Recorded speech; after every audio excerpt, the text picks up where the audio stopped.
नमस्कार दोस्तों, कैसे हो आप सभी। मैं एस के चौहान एक बार फिर से क्वालिटी एजुकेशन के इस शानदार मंच पर आपका स्वागत करता हूं। सिलेबस अपना पूरा कंप्लीट हो गया है, कोर्स कंप्लीट हो चुका है। तो अब अपन आगे जो है वो मॉडल पेपर सॉल्व करेंगे। ठीक है, 5 मॉडल पेपर आपको करवाए जाएंगे। तो आज अपन फर्स्ट अपना जो मॉडल पेपर है वो सॉल्व करते हैं। ठीक है, चलो शुरुआत करते हैं। लैब असिस्टेंट का अपना जो ये केमिस्ट्री का मॉडल पेपर है वो शुरू कर रहे हैं। पहला क्वेश्चन आ रहा है आपके सामने, निम्न में से किस ऑक्साइड की अम्लीय प्रवृत्ति सर्वाधिक है। तो आपको देखो ये ऑक्साइड दे रखे हैं, जिसमें देखो कौन से परिवार के ये सदस्य है, आपको ये पहचान करनी है। ये आपको पता है सारे हैं क्षार मृदा धातु। क्षार मृदा धातु है। ठीक है, क्षार मृदा धातु है। तो इसके अंदर देखिए कि ऊपर से नीचे जब अपन जाते हैं, beryllium, magnesium, calcium, strontium, barium और रेडियम, ये आता है। ठीक है ना। इनके जो ऑक्साइड है, इनके जो ऑक्साइड है वो ध्यान में रखना, जब अपन ऊपर से नीचे जाते हैं तो इनकी क्षारीय प्रवृत्ति जो है वो बढ़ती है। क्षारीय प्रवृत्ति है वो क्या होता है, बढ़ता है। ठीक है ना। क्षारीय गुण है वो क्या होगा, क्षारीय गुण है वो बढ़ेगा जब ऊपर से नीचे आएंगे तो। ठीक है ना। तो एसिडिटी अगर देखोगे इसमें तो सीधी सी बात है, एसिडिटी किसकी ज़्यादा हो जाएगी, आपके इसकी ज़्यादा हो जाएगी। भाई उल्टा अपन कर्म चलेंगे तो ऊपर से नीचे से ऊपर जाएंगे तो ये ज़्यादा क्या रहेगा, एसिड रहेगा। इसकी एसिडिटी सबसे ज़्यादा रहेगी। ठीक है ना। तो एसिडिटी जो है वो आप ऊपर से नीचे आओगे तो घटेगी, और नीचे से अपन क्षारीय गुण है वो आपका बढ़ेगा। तो समझ गए होंगे बात को। एसिडिटी का जो ऑर्डर है वो ध्यान में रखना, ऊपर से नीचे जाएंगे तो क्या होगा, ऊपर से नीचे जाने पर डिक्रीज होगा, अप टू डाउन जाने पर क्या होगा, डिक्रीज होगा। ठीक है ना। और ये अप टू डाउन जाने पर क्या होगा, इंक्रीज होगा। ठीक है। तो बताइए कौन सा आंसर सही हो जाएगा इसमें। इसमें आंसर सही हो जाएगा आपके बेरिलियम का ऑक्साइड, क्योंकि बेरिलियम ऑक्साइड सबसे ऊपर आ रहा है, फिर magnesium oxide, calcium oxide, strontium oxide, barium oxide और रेडियम ऑक्साइड। तो बेरियम ऑक्साइड है उसकी एसिडिक नेचर है वो सर्वाधिक रहेगी। ठीक है, चलें नेक्स्ट क्वेश्चन में। चलो देखते हैं अपन नेक्स्ट क्वेश्चन। नेक्स्ट क्वेश्चन है अपना, पृष्ठ तनाव की एस आई इकाई क्या है। पृष्ठ तनाव क्या होता है। पृष्ठ तनाव अपन जानते हैं कि कोई सॉल्यूशन अपन ने लिया है, कोई द्रव है, इस द्रव के अंदर जो भीतर के जो पार्टिकल है उस पर सभी तरफ से क्या लगता है, आकर्षण बल लगता है। सभी तरफ से आकर्षण बल लगने से जो परिणामी बल है वो क्या हो जाता है, शून्य। परिणामी बल इसका क्या हो जाता है, परिणामी बल हो जाता है शून्य। ठीक है ना। परिणामी बल है वो शून्य हो जाता है। अब जो सतह के जो पार्टिकल है, सतह के जो पार्टिकल है, सतह के पार्टिकल हैं, इनमें क्या होता है, नीचे की ओर खिंचाव उत्पन्न होता है। नीचे की ओर खिंचाव उत्पन्न होता है। तो इससे क्या होता है कि द्रव जो होता है वो अपनी जो सतह है, ठीक है ना, इसका क्षेत्रफल कम करने का प्रयास करता है, जिससे क्या हो जाता है, एक तनाव उत्पन्न होता है। ठीक है ना। और इसी तनाव को अपन कहते हैं पृष्ठ तनाव। इसी वजह से जो पानी की बूंद होती है वो क्या होती है, गोलाकार होती है। ठीक है ना। और कैशी का जो प्रभाव है वो भी किसकी वजह से होता है, पृष्ठ तनाव की वजह से होता है। ठीक है ना। तो ये सतह जो है ये क्या करती है, अपना क्षेत्रफल है वो कम करने का प्रयास करती है। तो एकांक सतह पर अपन ये कहते हैं कि 1 सेमी लंबाई की और जो लगने वाला जो बल होता है वो क्या कहलाता है, आपके पृष्ठ तनाव कहलाता है। पृष्ठ तनाव की जो एस आई इकाई होती है, ध्यान में रखना, पृष्ठ तनाव की जो एस आई इकाई है वो होती है आपके न्यूटन मीटर इनवर्स। ठीक है ना। क्या होती है, न्यूटन मीटर इनवर्स। ये आपका ऑप्शन है वो सही हो जाएगा। और अगर इसकी सीजीएस इकाई अगर पूछी जाए तो वो होती है डाइन डाइन वो नहीं, डाइन यहाँ यूनिट से बात है। डाइन एक डाइन वो भी होती है, डाइन पर सेमी, या अपन ये कहते हैं dyne semi inverse, dyne semi inverse. ठीक है, तो सीजीएस इकाई ये है, ऐसा इकाई है। ये आपका सेकंड क्वेश्चन हो गया है, तो इनकी यूनिट है वो ध्यान में रखना, ठीक है ना। और ऐसे ही सयांता है तो उसकी भी इकाइयाँ आपको ध्यान में रखनी है, क्या क्या होता है, ठीक है ना। पोइजले अपन यूज करते हैं, वहाँ पर पोइज काम में आता है। नेक्स्ट अपन देखते हैं, नेक्स्ट क्वेश्चन आ रहा है अपने सामने, निम्नलिखित में से कौन सा एक अक्रिस्टलीय या अनाकार है। तो आप तो अक्रिस्टलीय तो जानते ही हो, अक्रिस्टलीय क्या होते हैं, अक्रिस्टलीय ठोस वे ठोस होते हैं जिनमें किसी निश्चित पैटर्न का पुनरावर्तन नहीं होता है, ठीक है ना। तो आपको पता है कि हीरा, ग्रेफाइट और ये नमक, है ना।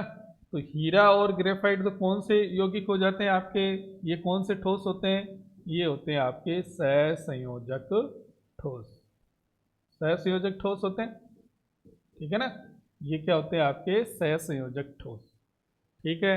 नमक क्या हो जाता है, नमक होता है आपके आयनिक ठोस, नमक होता है आयनिक ठोस। दोनों ही ये क्या है, ये तीनों यौगिक तो है आपके क्रिस्टलीय यौगिक। ग्लास कह दो या इसको अपन कह सकते हैं कांच, कांच कहते हैं ना। तो ग्लास है या कांच जो होता है ना, ये क्या होता है, इसमें एक निश्चित पैटर्न का पुनरावर्तन नहीं होता है, ठीक है ना। और इसी कांच को अपन क्या कहते हैं, अक्रिस्टलीय ठोस कहते हैं। ये किसका उदाहरण है, अक्रिस्टलीय ठोस का उदाहरण है, ठीक है ना। तो कांच है, रबर है, प्लास्टिक है, ये बहुत सारे एग्जाम्पल इसके अंदर है वो आ जाते हैं, ठीक है भैया। एक कांच के संदर्भ में ये चीज भी ध्यान में रखना, कांच है इसको अतिस्थितित द्रव भी कहा जाता है, अतिस्थितित द्रव भी कहा जाता है। क्यों कहा जाता है, क्योंकि इसमें बहने का गुण पाया जाता है। इसमें क्या होता है, ये ऐसा ठोस है जिसमें कौन सा गुण होता है, बहने का गुण होता है। पुराने घर है, हवेलियां हैं, बिल्डिंग है, उनके जो शीशे होते हैं, खिड़कियों में जो शीशे लगे रहते हैं, वो नीचे की साइड में क्या हो जाते हैं, मोटे हो जाते हैं, ठीक है ना। तो लंबे टाइम के बाद में क्या होता है कि शीशे के अंदर क्या होता है, कांच के अंदर बहने का गुण होता है, तो नीचे का जो पार्ट है वो आपके मोटा दिखाई देता है, ठीक है। इसलिए कांच को क्या कहा जाता है, अतिस्थितित द्रव भी कहा जाता है, ठीक है भैया। समझ गए, समझ गए होंगे। चलो नेक्स्ट चले, चलो नेक्स्ट क्वेश्चन है, सरल एकक कोष्टिका के लिए संकुचन या संकुचन संकुलन होता है, ये संकुलन दक्षता का मान है, ठीक है ना। संकुलन दक्षता क्या होती है, संकुलन दक्षता क्या होती है, संकुलन दक्षता होती है, संकुलन दक्षता, संकुलन दक्षता बराबर होती है कि एकक कोष्टिका में जो अवयवी कण है उसके उनका आयतन कितना है और एकक कोष्टिका का आयतन कितना है, बट्टा में ये लिखते हैं। यानी मैं ये कहूँ सरल भाषा में, तो कोई एकक कोष्टिका का, एक एकक कोष्टिका है उसमें अवयवी कण पाए जा रहे हैं, वो कितना आयतन घेर रहे हैं, वो उसकी क्या कहलाती है, संकुलन दक्षता कहलाती है। परसेंटेज में निकालेंगे अपन, ठीक है ना। तो यहाँ ऊपर क्या लिखते हैं अपन, कोष्टिका यानी यूनिट सेल, कोष्टिका में उपस्थित परमाणु, परमाणु का आयतन बट्टा, परमाणु का आयतन बट्टा क्या हो जाएगा, जो कोष्टिका है आपके उसका आयतन, यूनिट सेल है उसका आयतन, कोष्टिका का आयतन, कोष्टिका का आयतन इंटू क्या करते हैं, इंटू कर देते हैं अपन 100, ठीक है ना, इंटू अपन कर देते हैं 100, ये परसेंटेज में आएगी अपने पास। अब देखो एकक कोष्टिका के अंदर अपने पास कौन सी एकक कोष्टिका दे रखी है, सरल एकक कोष्टिका। तो आपको पता है सरल एकक कोष्ठिका जो होती है, सरल एकक कोष्ठिका जो होती है उसमें कितने कण होते हैं? उसमें आपको पता है कणों की संख्या होती है कितनी? 1। कॉर्नर पर होते हैं 8। कॉर्नर पर आपको पता है कि 8 कण होते हैं। सरल एकक कोष्ठिका में कॉर्नर पर कितने कण होते हैं? 8 कण होते हैं।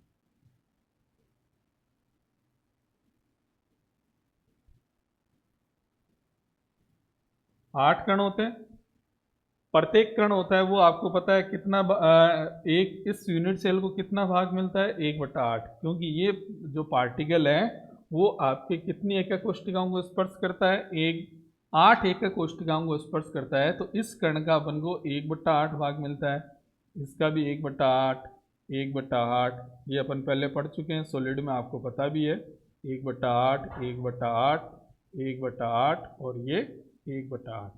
तो इस तरीके से 1/8, 1/8 भाग है वो अपन को मिलता है। तो टोटल जो भाग हो जाता है इन 1/8 को जब अपन मल्टीप्लाई करेंगे 8 से तो अपने पास कितने मिल जाते हैं? 1 पार्टिकल मिल जाता है। यानी सरल एकक कोष्ठिका में जो पार्टिकल की संख्या होती है वो होती है आपके पास 1। ठीक है ना? इसी तरह अगर फलक केंद्रित एकक कोष्ठिका में पूछी जाए तो कितनी संख्या होती है? फलक केंद्रित के अंदर होती है 4, क्योंकि फलक से अपन को 3 पार्टिकल मिलते हैं और कॉर्नर से अपन को 1 पार्टिकल है वो मिल जाता है। ठीक है ना? तो और अगर बॉडी सेंटर्ड की पूछी जाए तो बॉडी सेंटर्ड जो है उसके अंदर आपको कितने पार्टिकल मिलते हैं? बॉडी सेंटर के अंदर आपको 2 पार्टिकल मिलते हैं। एक तो सेंटर के अंदर होता है, बीच में केंद्र में, और जो कॉर्नर है उनसे 1 पार्टिकल मिल जाता है। तो ये चीज़ भी ध्यान में रखना, जो FCC है उसमें उपस्थित पार्टिकल की संख्या होती है आपके 4। ठीक है? और BCC है उसके अंदर पार्टिकल की संख्या होती है 2। ठीक है ना? अब आगे देखो, इसको सॉल्व करते हैं। कोष्ठिका में उपस्थित परमाणु का आयतन। तो परमाणु का जो आयतन है वो अपने पास आ गया। उससे पहले अपन कोष्ठिका का आयतन निकाल लें एक बार।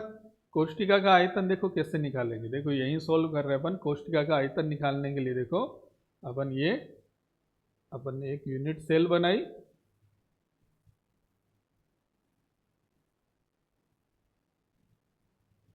यहाँ जो पार्टिकल है वो क्या होता है, ये आपस में इस तरह से टच होते हैं। ठीक है ना? तो ये जो इनको क्या बोला जाता है? इनको बोला जाता है भुजा बोलते हैं अपन। जैसे ये एक भुजा हो गई, ठीक है ना? जैसे मैं इस भुजा को नाम दे देता हूँ, या इसको अपन नंबर ए, इसको बोल देते हैं B, C और D। ठीक है भैया? ये फलक है और इस फलक को अपन ने ABCD नाम दे दिया। अब ये जो भुजा है इसको अपन बोल देते हैं आपके स्मॉल ए। ठीक है ना? क्या बोल देते हैं? स्मॉल ए। अब स्मॉल ए है वो किसके बराबर है? आपको पता है कि इसकी आधी त्रिज्या आएगी। ये डायग्राम में इस तरह से थोड़ा बना नहीं है, ध्यान में रखना कि ये इस तरीके से है। आपके जो ये रेखा है इसमें इस तरीके से ये आपके आया हुआ है, यानी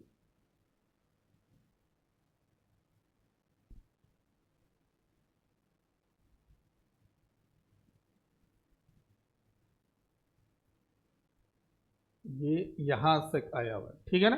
तो ये आपके आधी आर ये होगी, आर यानी त्रिज्या, और ये त्रिज्या होगी। तो ए इजिकल टू क्या हो जाएगा? 2r, यानी इसकी आर और इसकी आर, तो दोनों मिलके क्या हो जाएंगे? 2r। ठीक है ना? और अपन जानते हैं कि भुजा का क्यूब जो होता है वो क्या होता है? कोष्ठिका का आयतन होता है। भुजा का क्यूब करेंगे अपन, वो क्या हो जाता है? आयतन। तो अपन क्या कर देंगे? 2r का क्यूब कर देंगे। 2r का क्यूब करेंगे तो ये हो जाएगा 8r क्यूब। ठीक है ना? 8r क्यूब हो गया। बस अब मान रखो उसके अंदर संकुलन दक्षता बराबर क्या हो जाएगा? कितने कण है टोटल? कण 1। मल्टीप्लाई किससे हो जाएगा? एक गोले का आयतन कितना होता है? 4/3 पाई r क्यूब। बट्टा में क्या आ जाएगा? 8r cube. ठीक है भैया? अब जब इसको आप सॉल्व करोगे तो क्या आ जाएगा? मान आ जाएगा आपके पास 52.4%। ठीक है ना? इसको सॉल्व करोगे तो मान आता है 52.4। ठीक है ना? तो ये अपना आंसर है वो सही हो जाएगा। अच्छा, FCC की कितनी होती है? FCC की होती है 74%, ध्यान में रखना। और BCC की होती है 68%। तो इन दोनों को भी आपको तैयार करना है।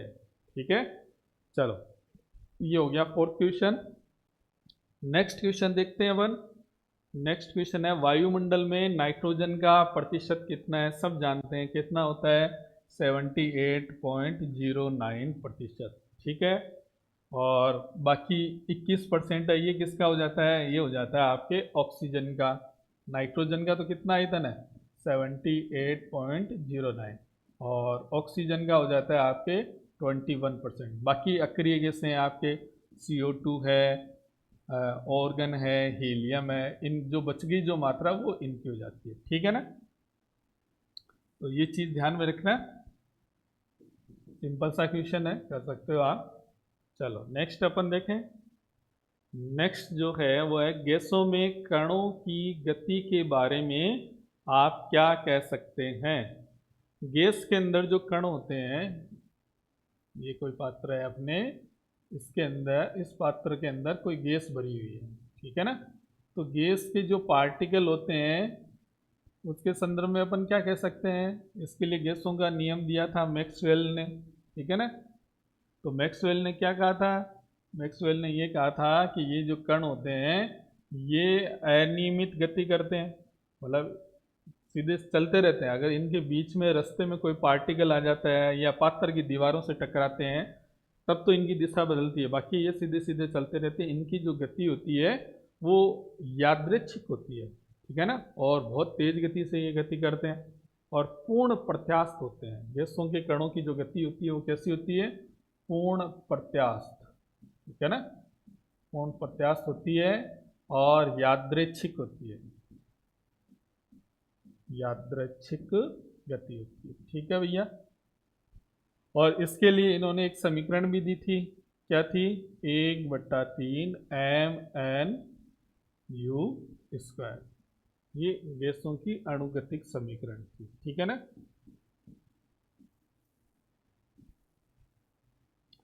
तो इसमें कौन सा जवाब हो जाएगा, केवल कंपन वाला। ये तो सॉलिड के अंदर होता है, सॉलिड के जो पार्टिकल है वो कंपन करते हैं। बहुत धीमा लिक्विड के अंदर हो जाता है। कंपन वाला अनियमित ये है नहीं, बहुत तेज और यादृच्छिक गति हो जाएगी इसके अंदर, ठीक है ना। तो गैसों के अंदर जो पार्टिकल है उनकी जो गति है, गैसों के लिए समीकरण कौन सी होती है, गैस के लिए, आदर्श गैस के लिए समीकरण होती है PV = nRT। ध्यान में रखना ये भी, ठीक है ना। आदर्श गैस समीकरण ये होती है और अणुगतिक समीकरण है वो ये होती है, ठीक है। चले नेक्स्ट क्वेश्चन में। नेक्स्ट क्वेश्चन देखो, 7वां क्वेश्चन क्या कह रहा है, STP स्थितियों में गैस के 1 मोल में कितना आयतन होता है। तो देखो STP और NTP है, इसके लिए जो आयतन है वो हमेशा जो लिया जाता है, आपको सभी बुक्स के अंदर एक ही आयतन मिलेगा, 22.4 लीटर मिलेगा। हालांकि NTP जो होता है नॉर्मल टेम्परेचर प्रेशर होता है, ठीक है ना। तो नॉर्मल टेम्परेचर और प्रेशर तो कितना होता है, 0 डिग्री सेंटीग्रेड होता है, 273 केल्विन होता है, और 1 एटमोस्फियर अपन क्या ले लेते हैं, दाब ले लेते हैं। STP में अपन क्या लेते हैं, 298 केल्विन ताप लेते हैं और 1 बार दाब लेते हैं। लेकिन ज़्यादातर सब जगह है कॉमन जो आयतन लिया गया है वो कौन सा है, आपके 22.4 लीटर, ठीक है ना। ध्यान में रखना 22.4 लीटर हो जाएगा इसका आयतन, ठीक है। 22.4 लीटर होता है। मोल अवधारणा होती है, अवोगाद्रो ने दी थी। तो गैसों में कोई भी गैस होती है अगर वो 1 मोल है तो उसमें कणों की संख्या तो कितनी होती है, अगर कोई भी गैस है या कोई भी लिक्विड है या अपन कह सकते हैं कोई भी पदार्थ, अगर वो 1 मोल है, कितना है, 1 मोल है, तो 1 मोल गैस है तो इसका आयतन होगा 22.4 लीटर। आयतन तो 22.4 लीटर होगा और कणों की संख्या होती है 6.022 × 10⁻23, ठीक है ना। ये आयतन होता है और ये आपके क्या होते हैं, कणों की संख्या, ठीक है ना। चलो भैया समझ गए बात को, सिंपल सा क्वेश्चन है। नेक्स्ट अपन देखते हैं, निम्नतम अवस्था में सिल्वर परमाणु का इलेक्ट्रॉनिक विन्यास है। पहले तो अपन को पता होना चाहिए कि सिल्वर आता कहाँ है। सिल्वर जो है, सिल्वर क्या होता है, Ag होता है, ठीक है ना, इसी को ही अपन सिल्वर बोलते हैं। और इसका जो लैटिन नाम है वो क्या होता है सिल्वर का? अर्जेंटम। लैटिन नाम क्या है इसका? अर्जेंटम है, ठीक है ना। और अर्जेंटम है इसका नाम। तो ये जो नाम आया है सिल्वर का एजी, ये कहाँ से आया है? अर्जेंटम से आया है, ये लैटिन नाम है, ठीक है। सिल्वर का परमाणु क्रमांक कितना होता है? सिल्वर का परमाणु क्रमांक होता है आपके 47, ठीक है। कहाँ आता है ये? इट्रियम वाली जो श्रेणी है ना आपके, इट्रियम, जर्कोनियम, नायोबियम, मोलिब्डेनम, है ना, टेक्नीशियम, रुथीनियम, रोडियम, पैलेडियम, अर्जेंटम और एडमियम, ठीक है ना।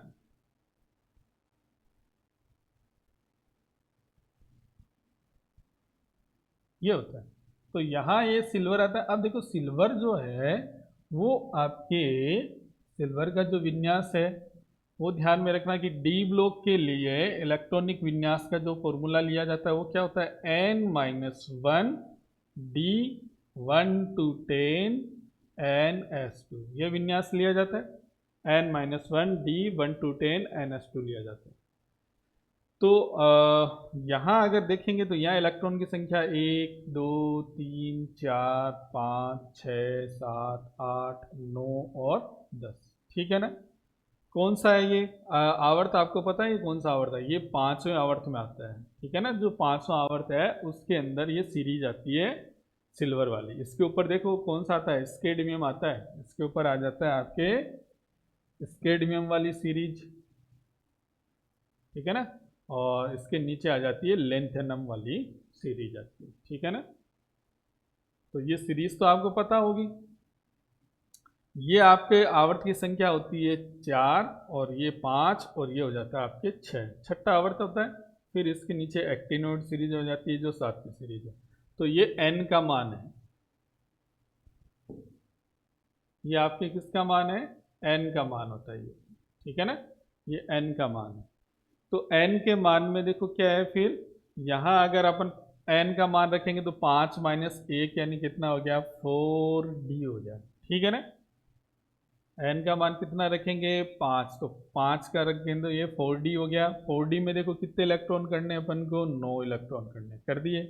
फिर n का मान देखो यहाँ कितना हो जाएगा? 5s2, यही तो करेंगे, है ना। तो सिल्वर का विन्यास ये होता है। सिल्वर का विन्यास है ना बाह्यतम कोष का विन्यास, ध्यान में रखना। ये किसका विन्यास लिखते हैं अपन? आउटर सेल का, ठीक है ना। आउटर सेल का विन्यास है ये। अब देखो कि ये विन्यास है, ये स्टेबल विन्यास नहीं है, स्थायी विन्यास नहीं है। क्या होता है कि एक इलेक्ट्रॉन जो होता है, ये 4s वाला जो एक इलेक्ट्रॉन होता है, ये कहाँ चला जाता है? ये आपके इसके अंदर चला जाता है। तो यहाँ जो विन्यास है वो हो जाता है 4d10 5s1, ये स्थायी विन्यास हो जाता है। ये क्या हो जाता है? स्टेबल विन्यास हो जाता है, स्टेबल कॉन्फ़िगरेशन, ठीक है ना। ये स्टेबल कॉन्फ़िगरेशन हो जाता है, समझे बात को। तो सिल्वर का जो कॉन्फ़िगरेशन है वो ये होता है। अब सिल्वर के लिए देखो कहाँ आ रहा है ये 4d10 आ रहा है, देखो यहाँ पर, और 5s1 यहीं तो मिल रहा है आपको, ठीक है ना। और के अंदर अपन को मिल नहीं रहा है। 6s1 मिल रहा है, कहीं 3d1 मिल रहा है, कहीं 5s2 मिल रहा है, ये देखो मिल रहा है, लेकिन ये स्थायी विन्यास नहीं है। स्थायी कौन सा है? ये वाला। तो अपना सही जवाब कौन सा हो जाएगा? थर्ड वाला, ठीक है ना। और क्रिप्टॉन क्यों लगाया है? क्रिप्टॉन इसलिए लगाया है, देखो क्या होता है, क्रिप्टॉन का जो परमाणु क्रमांक होता है वो होता है 36, ठीक है ना। तो आप या तो क्या करो, सिल्वर के आगे पूरे लिखो 1s2 2s2, इस तरह से लिखो, या फिर आप क्या कर सकते हो, आप लिख सकते हो क्रिप्टॉन। आप क्या लिख सकते हो? क्रिप्टॉन। क्रिप्टॉन का मतलब ऑटोमेटिक हो गया कि 36 इलेक्ट्रॉन है वो यहाँ तक आ गए। फिर उसके बाद में आप लिख सकते हो 4d10। तो 36 और 10 कितने हो गए? 46, प्लस आपके एक और ये हो गया 5s1, तो ये आपके परमाणु क्रमांक हो जाएगा 47। सिल्वर का परमाणु क्रमांक कितना है? 47। और इसका जो एटॉमिक वेट होता है, एटॉमिक वेट जो है वो होता है 107, ध्यान में रखना 107 होता है, ठीक है। चलो, ये बात हुई सिल्वर की। तो ये आपको सीरीज याद करनी पड़ेगी भैया, एस स्केडियम की और इट्रियम की और लेंथेनम की, ठीक है ना। चलो नेक्स्ट देखें अपन। नेक्स्ट है एक ही कक्षा के इलेक्ट्रॉनों को द्वारा प्रतिष्ठित किया जा सकता है। तो एक ही कक्षा जो है उसके लिए principal quantum number, azimuthal, spin quantum number और चुंबकीय क्वांटम संख्या, तो ये एक ही कक्षक, ध्यान में रखना, ये एक ही कक्षक के इलेक्ट्रॉन है। तो एक ही कक्षक के इलेक्ट्रॉनों को अगर अपन को बताना हो कि वो कैसे अलग अलग हो सकते हैं, तो वो सिर्फ कौन सी संख्या बता सकती है, वो सिर्फ बता सकती है आपके स्पिन क्वांटम नंबर, ठीक है ना। जैसे मैं ये कह दूँ कि आपके इलेक्ट्रॉन है 2p के अंदर, कितने इलेक्ट्रॉन है 2pz कर देता हूँ, जैसे 2pz के अंदर कितने इलेक्ट्रॉन है, 2 इलेक्ट्रॉन है, ठीक है ना, 2 इलेक्ट्रॉन है। प्रिंसिपल क्वांटम नंबर क्या होता है, n। प्रिंसिपल क्वांटम नंबर क्या होता है, n होता है। ये किसको बताता है, ये बताता है आपके सेल को, ठीक है ना, सेल को, यानी मैं कह देता हूँ कक्षा को, कक्षा कह दो, कोष कह दो, ठीक है ना, ऊर्जा स्तर कह सकते हैं, n कह सकते हैं। एजीमुथल होती है l, दिगंशी क्वांटम संख्या एजीमुथल, ठीक है ना। ये क्या बताता है, ये बताता है आपके उपकोष, ठीक है ना, उपकोष यानी s p d f, ठीक है। और स्पिन क्वांटम नंबर होती है ये s होती है, ये इलेक्ट्रॉन के चक्रण की दिशा बताती है। एक इलेक्ट्रॉन का चक्रण है वो कैसा है, क्लॉकवाइज है या एंटी क्लॉकवाइज है, ठीक है ना। और L जो है वो ध्यान में रखना, आपके कक्षीय कोणीय संवेग के बारे में भी अगर जानकारी लेनी हो तो वो कौन देता है, दिगंशी क्वांटम संख्या। M है वो इनके चुंबकीय आघूर्ण का मान बताता है, और जो कक्षीय कोणीय संवेग है उसकी दिशा के बारे में भी जानकारी मिलती है। यानी एक तरह से अपन ये कह सकते हैं कि अभिविन्यास कैसा है कक्षकों का, अभिविन्यास कैसा है त्रिविम के अंदर, उसके बारे में भी देता है जानकारी, ठीक है ना। तो अभिविन्यास के बारे में भी जानकारी कौन देता है, मुख्य ये आपके चुंबकीय क्वांटम संख्या, मैग्नेटिक क्वांटम नंबर, ठीक है ना। तो देखो अपन ने ये 2 इलेक्ट्रॉन लिए, अब इन 2 इलेक्ट्रॉनों के लिए आप देखो क्या हो जाएगा, n का मान इसके लिए क्या है, इन दोनों इलेक्ट्रॉनों के लिए n का मान है 2, ये मुख्य क्वांटम संख्या ना, यानी 2, ठीक है ना। l का मान कितना है, l का मान ध्यान में रखना क्या होता है, n-1 होता है, यानी 0 जब होता है, ध्यान में रखना l के लिए बता भी रखा है, 0 जब होता है तो कितना मान होता है, 1 होता है। या आपके क्या कह दूं, n का मान 1 होता है ना, तो l का मान है वो 0 और 1 हो जाता है। 2 होता है तो 0 1 और ये 1 हटा देना भैया, ठीक है ना, ये 1 नहीं है, ये 0 हो जाएगा, ये 0 1 हो जाएगा, ये आपके 0 और 1 और 2 हो जाएगा, और 4 होगा n का मान, तो 0 1 2 और 3, यानी l का जो मान होता है ना वो होता है n-1, ठीक है ना, n-1 होता है, ठीक है भैया। तो l 0 का मतलब क्या, कौन सा हो गया आपके s, और यहाँ हो जाएगा आपके s और p, यहाँ s p d, और ये हो जाएंगे s p d f, इस तरह से होते हैं। तो यहाँ L का जो मान है वो देखो P दे रखा है, तो क्या हो जाएगा, P के लिए हो जाता है मान 1, तो दोनों के लिए P का मान क्या है, इन दोनों इलेक्ट्रॉनों के लिए N का मान 2 है, L का मान 1 है, और आपके M का मान है वो कितना होता है, 0 होता है। P के लिए देखो -1 +1, और Z के लिए होता है 0, Z के लिए मान कितना होता है, 0 होता है, ठीक है ना। अब बचा S, तो S जो है वो तो हो ही नहीं सकता समान, 3 क्वांटम संख्याओं के मान तो क्या हो सकते हैं, आपके समान हो सकते हैं, 3 क्वांटम संख्याओं के मान है वो समान हो सकते हैं, लेकिन लास्ट जो क्वांटम संख्या है ना, इसमें देखो ये इस इलेक्ट्रॉन के लिए तो अपन कह देते हैं +12, और इस इलेक्ट्रॉन के लिए हो जाएगा -12, ठीक है ना। ये आपके क्लॉकवाइज हो गई, क्लॉकवाइज, और ये हो जाएगा आपके एंटी क्लॉकवाइज, ठीक है भैया। यानी एक मान तो आपके +12 है और एक मान है वो आपके -12, ठीक है ना। तो इसका जो आंसर है वो क्या हो गया, आंसर हो गया भैया आपके स्पिन क्वांटम नंबर, ठीक है ना।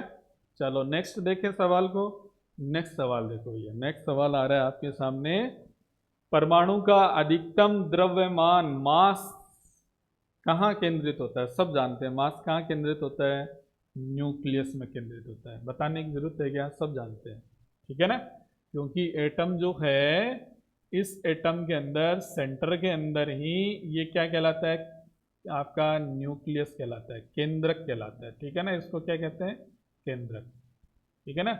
और इसी को ही अपन क्या बोलते हैं, नाभिक। केंद्रक तो बोलते हैं बायोलॉजी के अंदर, और अपने केमिस्ट्री में इसको क्या बोला जाता है, नाभिक। प्लस होता है, यहाँ क्या होते हैं, प्रोटॉन और न्यूट्रॉन, और इन्हीं ये क्या बनाते हैं, द्रव्यमान बनाते हैं। द्रव्यमान है वो केंद्रित होता है, ध्यान में रखना, ठीक है ना। तो द्रव्यमान कहाँ केंद्रित होता है, द्रव्यमान केंद्रित होता है न्यूक्लियस में, ठीक है ना। न्यूक्लियस यानी केंद्रक होता है, ठीक है भैया। तो ये तो सिंपल सी चीज़ है, आप जानते हो। बाहर है वो कौन चक्कर लगाते रहते हैं, इलेक्ट्रॉन चक्कर लगाते रहते हैं अलग अलग वर्ताकार कक्षाओं के अंदर, ठीक है। और नाभिक है वो सेंटर में होता है। किसने बताया था नाभिक के बारे में, सबसे पहले नाभिक के बारे में बताया था रदरफोर्ड ने। एक्सपेरिमेंट किया था ना, प्रकीर्णन प्रयोग बोलते हैं जिसको अपन, अल्फा किरण, अल्फा कण, अल्फा कण प्रकीर्णन प्रयोग, प्रकीर्णन प्रयोग कहा जाता है इसको, ठीक है ना। अल्फा कण प्रकीर्णन प्रयोग कहा जाता है, रदरफोर्ड ने किया था। और बताया, आपको पता ही, अल्फा कणों की बौछार की थी, है ना। और फिर उससे क्या हुआ था, कई कण सीधे निकल गए थे, अधिकांश भाग खोखला था। नाभिक का आयतन वगैरह अपन ने निकाला था, ठीक है ना। और सेंटर में 180 डिग्री का कोण बनाते हुए वापस कण है वो लौट गया था, ठीक है ना। तो वो चीज़ किसने बता दी थी, रदरफोर्ड ने बता दी थी। अल्फा कण प्रकीर्णन प्रयोग, अल्फा कण है हीलियम +2 कण होते हैं, ध्यान में रखना। अल्फा कण कौन से कण होते हैं, हीलियम +2 कण होते हैं अल्फा कण, ठीक है। चलो नेक्स्ट चलते हैं अपन। नेक्स्ट सवाल आ रहा है अपने, जब 0.1 m NaOH यानी सोडियम हाइड्रोक्साइड और 0.01 मोलर आपके HCl के बराबर आयतन मिलाए जाते हैं तो हाइड्रोक्साइड आयन की सांद्रता होती है, क्या सांद्रता हो जाएगी। देखो, आपने दो यौगिक मिला दिए, दो कंपाउंड मिलाए, एक तो है आपका बेस और एक है एसिड, दोनों को मिलाया तो हाइड्रोक्साइड आयन की सांद्रता है वो क्या हो जाएगी, हाइड्रोक्साइड आयन की सांद्रता बतानी है आपको, ठीक है ना। चलो देखें अपन।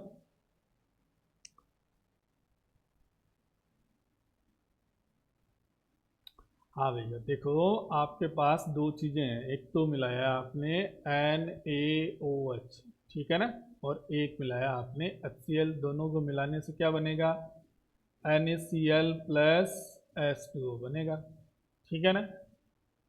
इसकी जो सांद्रता है वो कितनी ले रखी है, 0.1, और इसकी सांद्रता ले रखी है 0.01, ठीक है ना। इन सांद्रताओं को अपन इस रूप में ले लें, पॉइंट हटा दें, तो ये हो जाता है 1/10 और ये हो जाएगा आपके 1/100, ठीक है ना।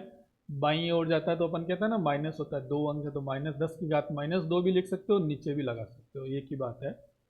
तो ये क्या आ गए, ये आपको पता है क्या है, ये इनकी क्या है, सांद्रता है, ये है इनकी सांद्रता, ठीक है ना। मोलरता के अंदर दे रखी है, यानी ये मोलरता और ये मोलरता, सांद्रता दे रखी है अपन को। अब अपन जानते हैं कि सांद्रता बराबर क्या होती है, सांद्रता बराबर होता है मोल बट्टा आयतन। सांद्रता बराबर क्या होता है, मोल बट्टा आयतन। तो मोल निकालने अपन को पहले क्या करना पड़ेंगे, मोल निकालने पड़ेंगे, और मोल बराबर क्या हो जाता है, मोल बराबर आपके हो जाता है N इजिकल टू हो जाएगा, V को इधर भेज दो तो C गुणा V, ठीक है ना। अब इनको क्या करोगे आप, सांद्रता है तो सांद्रता से किसको मल्टीप्लाई कर दो, V से गुणा कर दो आप, ठीक है ना। सांद्रता है, मोल निकालने हैं तो V से क्या कर दो, गुणा कर दो। V कितना ले रखा है, V है वो बराबर आयतन ले रखा है यानी, ठीक है ना, तो V से मल्टीप्लाई कर देते हैं अपन। तो आपके पास देखो, इसको जब अपन निकालेंगे, NaOH के जो मोल है NaOH, इसके मोल कितने आ जाएंगे भैया, इसके मोल आ जाएंगे आपके पास V/10, ठीक है ना। और इसके कितने मोल आ जाएंगे, HCl के मोल आ जाएंगे आपके पास, HCl के मोल आ जाएंगे V/100, ठीक है ना। ये आ गया आपके पास मान। अब देखो क्या करोगे, ये आपके पास आ गए मोल। तो जब अभिक्रिया चलती है, अपन नेक्स्ट पेज लेते हैं।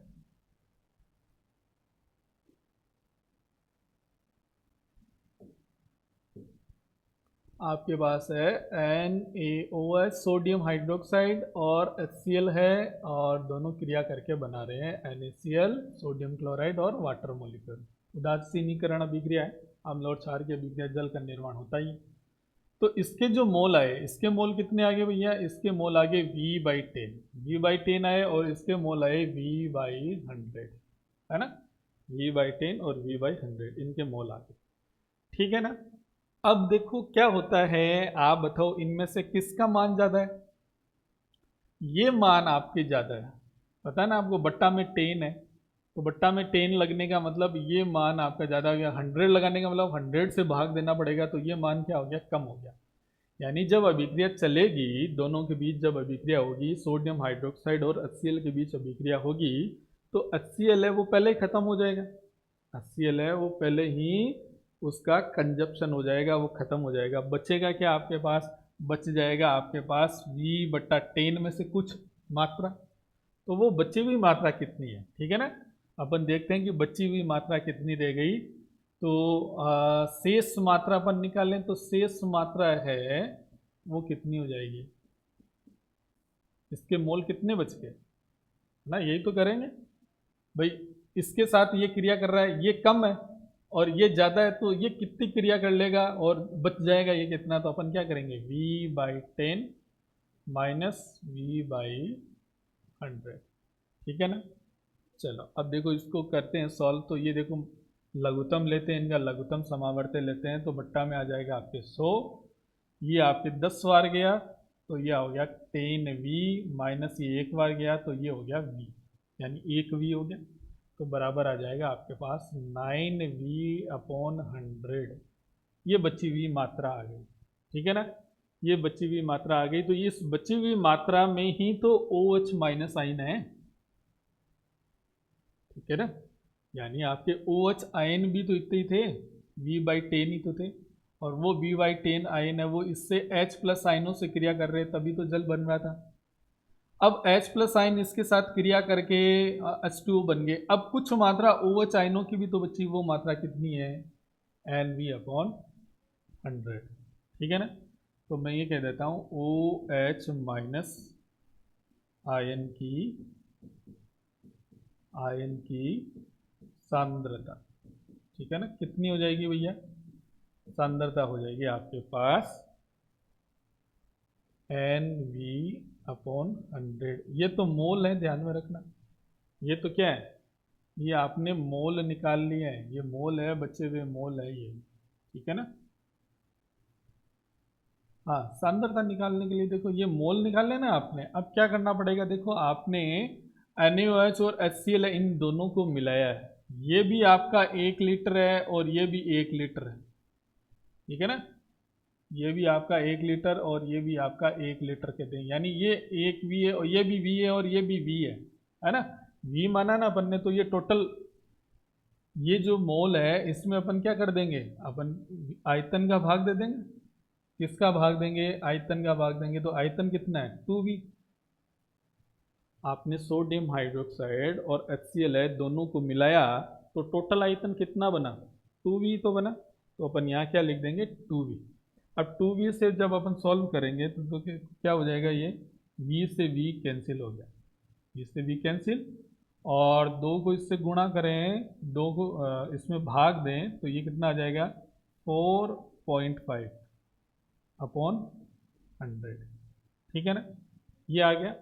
अब 4.5 है, इसको अपन ऐसे भी तो लिख सकते हैं कि 4.5 मल्टीप्लाई 10⁻², ठीक है ना, ये हो जाएगा।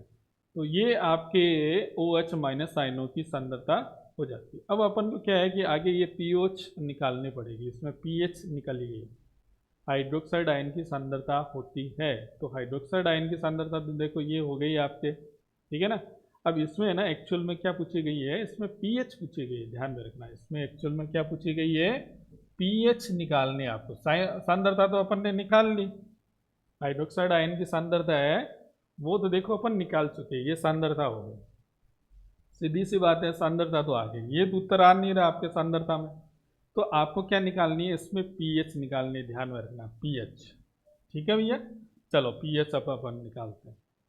तो पीएच निकालने के लिए देखो क्या होगा, पीएच निकालने के लिए फॉर्मूला क्या होता है आपको पता ही है। ये कौन से आयन है, ये आयन है भैया आपके पास OH माइनस आयन है, ये इनकी सांद्रता निकालनी। तो अपन जानते हैं कि POH बराबर क्या होता है, माइनस लोग OH माइनस की सांद्रता होती है, हाइड्रोक्सिल आयनों की सांद्रता होती है। तो आपके पास POH बराबर क्या हो जाएगा, माइनस लोग, और इसकी आयनों की सांद्रता कितनी है 4.5 10⁻², ये है। चलो आगे देखिए, फिर अपन क्या करेंगे, इस लोग को अंदर ले लें, माइनस बाहर रहने देते हैं अपन। हर सवाल में ध्यान में रखना, ऐसे पीएच का सवाल है तो इस तरह से ही करना है, लोग को अंदर ले लो, तो ये हो जाएगा लोग 4.5। ठीक है ना। अब अगर अंदर मल्टीप्लाई है तो क्या करते हैं अपन, प्लस में आ जाता है, प्लस में आ जाएगा आपके पास लोग 10⁻²। ठीक है ना। अब लोग आपको इतना सॉल्व करना आता ही है, POH बराबर क्या हो जाएगा, माइनस लोग 4.5 का मान कितना होता है, लोग 4.5 का मान देखो, लोग आप देखो ये कर सकते हो 2² कर सकते हो ना, 4 का लोग जो होता है वो अपन इस तरह से लिखते हैं ना। अगर आपको दे रखा है लोग 4 का मान लिखो, तो आप इसको इसमें चेंज कर सकते हो ना, 2⁻² कर सकते हैं अपन, है ना। तो ये क्या हो जाएगा, ये आपके देखो इस तरह से हो जाएगा, फिर इसको अपन इस तरह में लिख सकते हैं 2 लोग 2। ठीक है ना। और अपन जानते हैं कि 2, अब 2 से गुणा किसको कर देंगे, लोग 2 का मान होता है 0.30, तो ये होता है आपके 0.60। ये मान कितना होता है 0.60, ये किसका मान आ गया, ये भैया आ गया आपके लोग 4 का मान आ गया। ठीक है ना।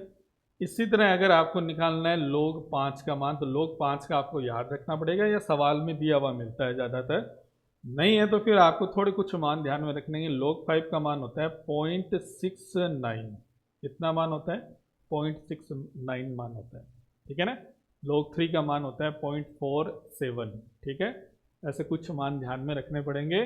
तो यहाँ देखो ये क्या है, न तो ये 5 है न ये 6 है, ये आपके 4 है, ये 4 और 5 के बीच में यानी 4.5 है ये आपके। तो इन दोनों के बीच का मान अपन को लिखना पड़ेगा, लोग 4 और लोग 5 के बीच का मान लिखेंगे तो ये हो जाएगा आपके पास 0.65 ले लेते हैं अपन, कितना 0.65। और अब क्या करेंगे, देखो ये प्लस है और ये 2 आगे आएगा तो ये किसका है, ये आपके हैं माइनस का, ये माइनस का आगे अपन लिख देंगे। और लोग 10 का मान कितना होता है 1, तो अपन 2 लगा के यहाँ छोड़ देंगे। ठीक है ना। अब ये माइनस है तो ध्यान में रखना, माइनस को मैंने कहा है कि बाहर ही रखना। तो अब क्या करेंगे, इस माइनस की वजह से ये तो माइनस का हो जाएगा और ये क्या हो जाएगा प्लस का,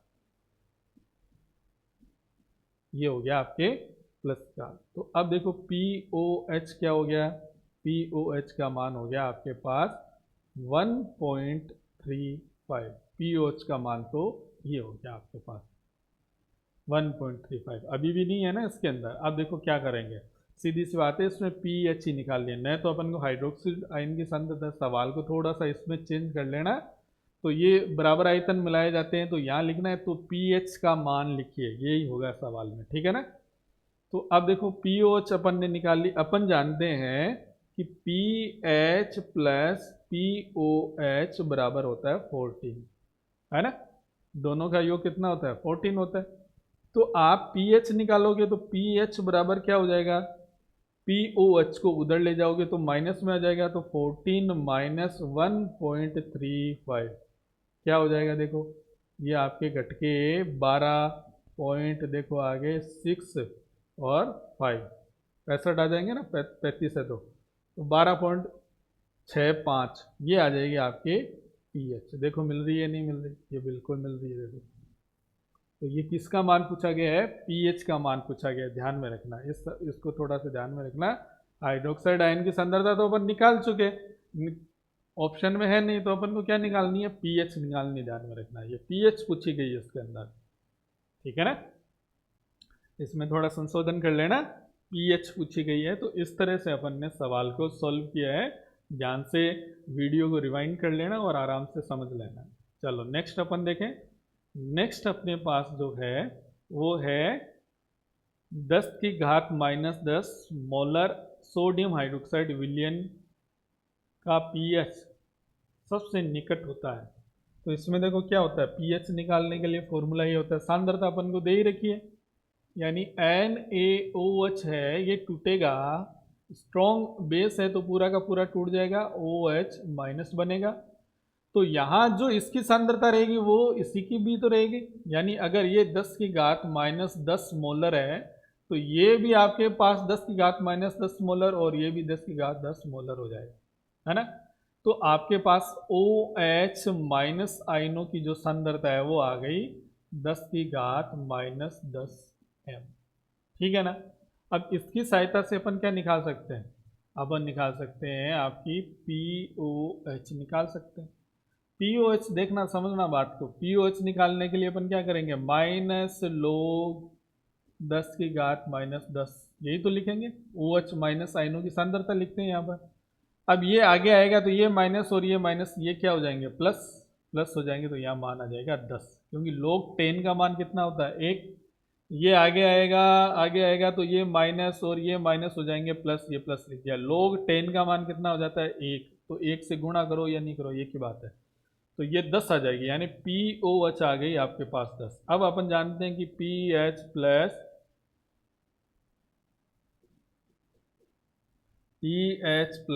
POH का मान होता है 14, तो आप pH निकालोगे तो pH बराबर कितना हो जाएगा, 14 माइनस 10 बराबर कितना आ जाएगा 4, 4 होगा। तो 4 हो सकता है क्या मान, 4 तो मान होता नहीं अपन को पता है, क्यों, क्योंकि सोडियम हाइड्रोक्साइड है उसकी pH 4 कैसे हो जाएगी, पॉसिबल थोड़ी है, वो तो आपका क्षारीय विलयन है और क्षारीय विलयन की pH तो 7 से ज़्यादा होती है, तो ये इस तरह से तो होगा नहीं, यानी ये आपके गलत हो गया इस तरीके से, तो ये तो मान आपके होगा नहीं। अब अपन को क्या करना पड़ेगा, देखो इसके अंदर जो सोडियम हाइड्रोक्साइड है, तो सोडियम हाइड्रोक्साइड होगा तो इसको क्या करा है, जल के अंदर मिला है, तो जब जल के अंदर मिला है तो ये क्या है कि इसकी सांद्रता है वो बहुत ही, आपको क्या लग रही है, कम लग रही है, यानी ये बहुत ही ज़्यादा क्या है, तनु है, ये क्या है यहाँ पर अत्यधिक तनु विलयन है, ठीक है ना।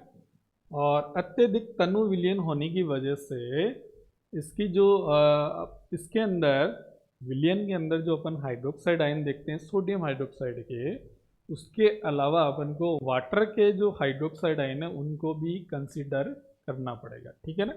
तो अपने पास जो OH माइनस आयन है वो दो प्रकार के होंगे, एक तो आपके पास आएंगे सोडियम हाइड्रोक्साइड से और एक आ जाएंगे आपके पास वाटर मोलिक्यूल से, ठीक है ना, वाटर मोलिक्यूल से भी आ जाएंगे। सोडियम हाइड्रोक्साइड से जो आयन है उनकी सांद्रता कितनी है, 10 की घात -10, ठीक है ना।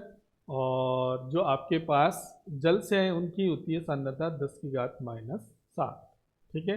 दोनों को साथ में लिखेंगे तो ये आपकी सांद्रता कितनी हो जाएगी, ओ टोटल OH माइनस आयन की सांद्रता है, ठीक है ना। तो इनको देखो अपन आगे सॉल्व करने के लिए थोड़ा इजी कर लेते हैं। आपके पास देखो ये क्या है, 10 की घात -10 है, इसको बाहर ले लो, ये कितनी बार जाएगा, एक बार, कॉमन ले लिया अपन ने, इसको कॉमन लेके एक बार गया, प्लस देखो ये इससे अपन करेंगे सॉल्व तो ये कितना आ जाएगा, 10 की घात 3 आ जाएगा, क्योंकि ये 10 की घात 3 अगर इसमें जोड़ दें अपन, ये इसके 10 की घात 3 इससे क्या है, ज़्यादा ही तो है, 10 की घात -7 का मतलब क्या हुआ कि ये मान ज़्यादा है इससे, कितना, 10 की घात 3, ठीक है ना। अब ये देखो ये कितने हो गए, 10 की घात 3 का मतलब कितना होता है, 1000, और 1000 में एक जोड़ देंगे तो ये हो जाएगा 10 की घात -10 और 1001, ये हो जाएगा आपके पास, यानी अपने पास जो टोटल OH माइनस आयन है इनकी सांद्रता आ गई 1001 मल्टीप्लाई 10 की घात -10, ठीक है। अब लेते हैं अपन, जैसे नेक्स्ट पेज है अपने पास, इसके अंदर क्या करेंगे, नेक्स्ट पेज के अंदर यहां जो अपन ने सांद्रता 10 की घात -3 लिख रहे हैं, यहां पर अपन को सांद्रता कर देनी पड़ेगी कितनी, 10 की घात -10 करनी पड़ेगी, ठीक है ना। कितनी सांद्रता लेनी पड़ेगी, 10 की घात -10 लेनी पड़ेगी। अब देखना बात को, अब क्या है देखो, माइनस लोग और ये आपके पास सांद्रता आ गई 1001 मल्टीप्लाई किससे है, 10 की घात -10 से, ठीक है भैया। चलो अब क्या करोगे, देखो ये तो अपन लिखते हैं ना p O H is equal to क्या होता है, minus log O H minus, ठीक है ना। तो अब क्या करना पड़ेगा अपन को, देखो कि माइनस अपन बाहर ही रख देंगे, लोग लेंगे, लोग 1001 प्लस आ जाएगा, और लोग 10 की घात -10 अपन लिख देंगे, ठीक है ना। अब क्या होगा, अब देखो अपने पास माइनस तो वो का वो, अब 1001 का मतलब क्या होता है, देखो 10 की घात अगर 1 है तो इसका मतलब लोग 10 की घात 1 का मतलब होता है 1 मान, और लोग 10 की घात 2 का मतलब ये कितने होते हैं, ये आपके 100 होते हैं, तो इसका मान होता है जितनी घातांक है वही मान आता है। इसी तरह लोग 10 की घात 3 का मतलब कितना मान आएगा, 3। मैं ये कह सकता हूँ कि लोग 10 टू पावर x है, तो यहाँ मान कितना आ जाएगा, x आ जाएगा, ठीक है ना। तो यहाँ 10 की घात आपको देखो कितना करना है, 10 की घात ये 3 नहीं है क्या, 10 की घात 3, 1000 अपन माने तो क्या मान आएगा, 3, है ना। और 1001 का मान आता है, ध्यान में रखना, आपके 3.0004 ये मान आता है एग्जैक्ट, कैलकुलेटर से निकाल के देखना, ठीक है ना। और ये आगे अपन ले लेंगे, ठीक है ना, ये आगे लेना पड़ेगा, भूल से -3 हो गया था, तो इसको कितना लेना अपन को, 10 है, तो ये आपके पास देखो 10 आ जाएगा, और log 10 का मान कितना होता है, 1 होता है, ये आपने कर दिया। अब माइनस माइनस है तो अपन क्या करेंगे, माइनस है उसको अंदर ले लेंगे, तो ये हो जाएगा माइनस का, ये प्लस का, तो 10 के से माइनस क्या कर देंगे, 3.0004 बराबर क्या हो जाएगा, इसको अगर माइनस करोगे तो ये आ जाएगा आपके पास कितना हो जाएगा, 7.7, अपन 10 की घात इससे करेंगे तो ये 6 पॉइंट आ जाएगा, ठीक है ना, क्योंकि ये देखो कुछ मान यहाँ पर भी है ना, 6.999 ऐसे कुछ मान आ जाएगा, ठीक है ना। तो आप ये कह सकते हो कि यहाँ पी ओ एच का मान आ गया आपके पास 6.9, पी ओ एच का मान आया, ये किसका मान आया, पी ओ एच का, ठीक है भैया, यहाँ तक समझ गए क्या, 6.9 अपन कह सकते हैं। अब अपन ये जानते हैं कि p H plus p O H बराबर होता है आपके 14, ठीक है ना। तो पी एच बराबर कितना हो जाएगा, पी एच बराबर हो जाएगा 14 माइनस पी ओ एच का मान है 6.9, तो ये किसके बराबर हो गया, ये हो गया आपके 7.1 हो गया, यानी ये जो सांद्रता है इसकी जो पीएच का मान है सोडियम हाइड्रोक्साइड की, वो कितनी होगी, 7 के पास में होगी एकदम, यानी 7.1 हो जाएगी। यानी ये सवाल भी क्या कह रहा है कि 10 की घात -10 मोलर सोडियम हाइड्रोक्साइड विलयन का पीएच सबसे निकट किसके होता है, 7 के निकट होता है, 7.1, यानी इसके पास में आ रही एकदम, ठीक है। तो ये इस तरह से सवाल करना है, ये 10 की घात -10 है, -3 नहीं है, -10 है, ठीक है ना, भूल से हो गया होगा। चलो देखो आगे, देखो ये आ गया आपको समझ में, एक बार और रिवाइंड करके इसको अच्छे से समझ लेना।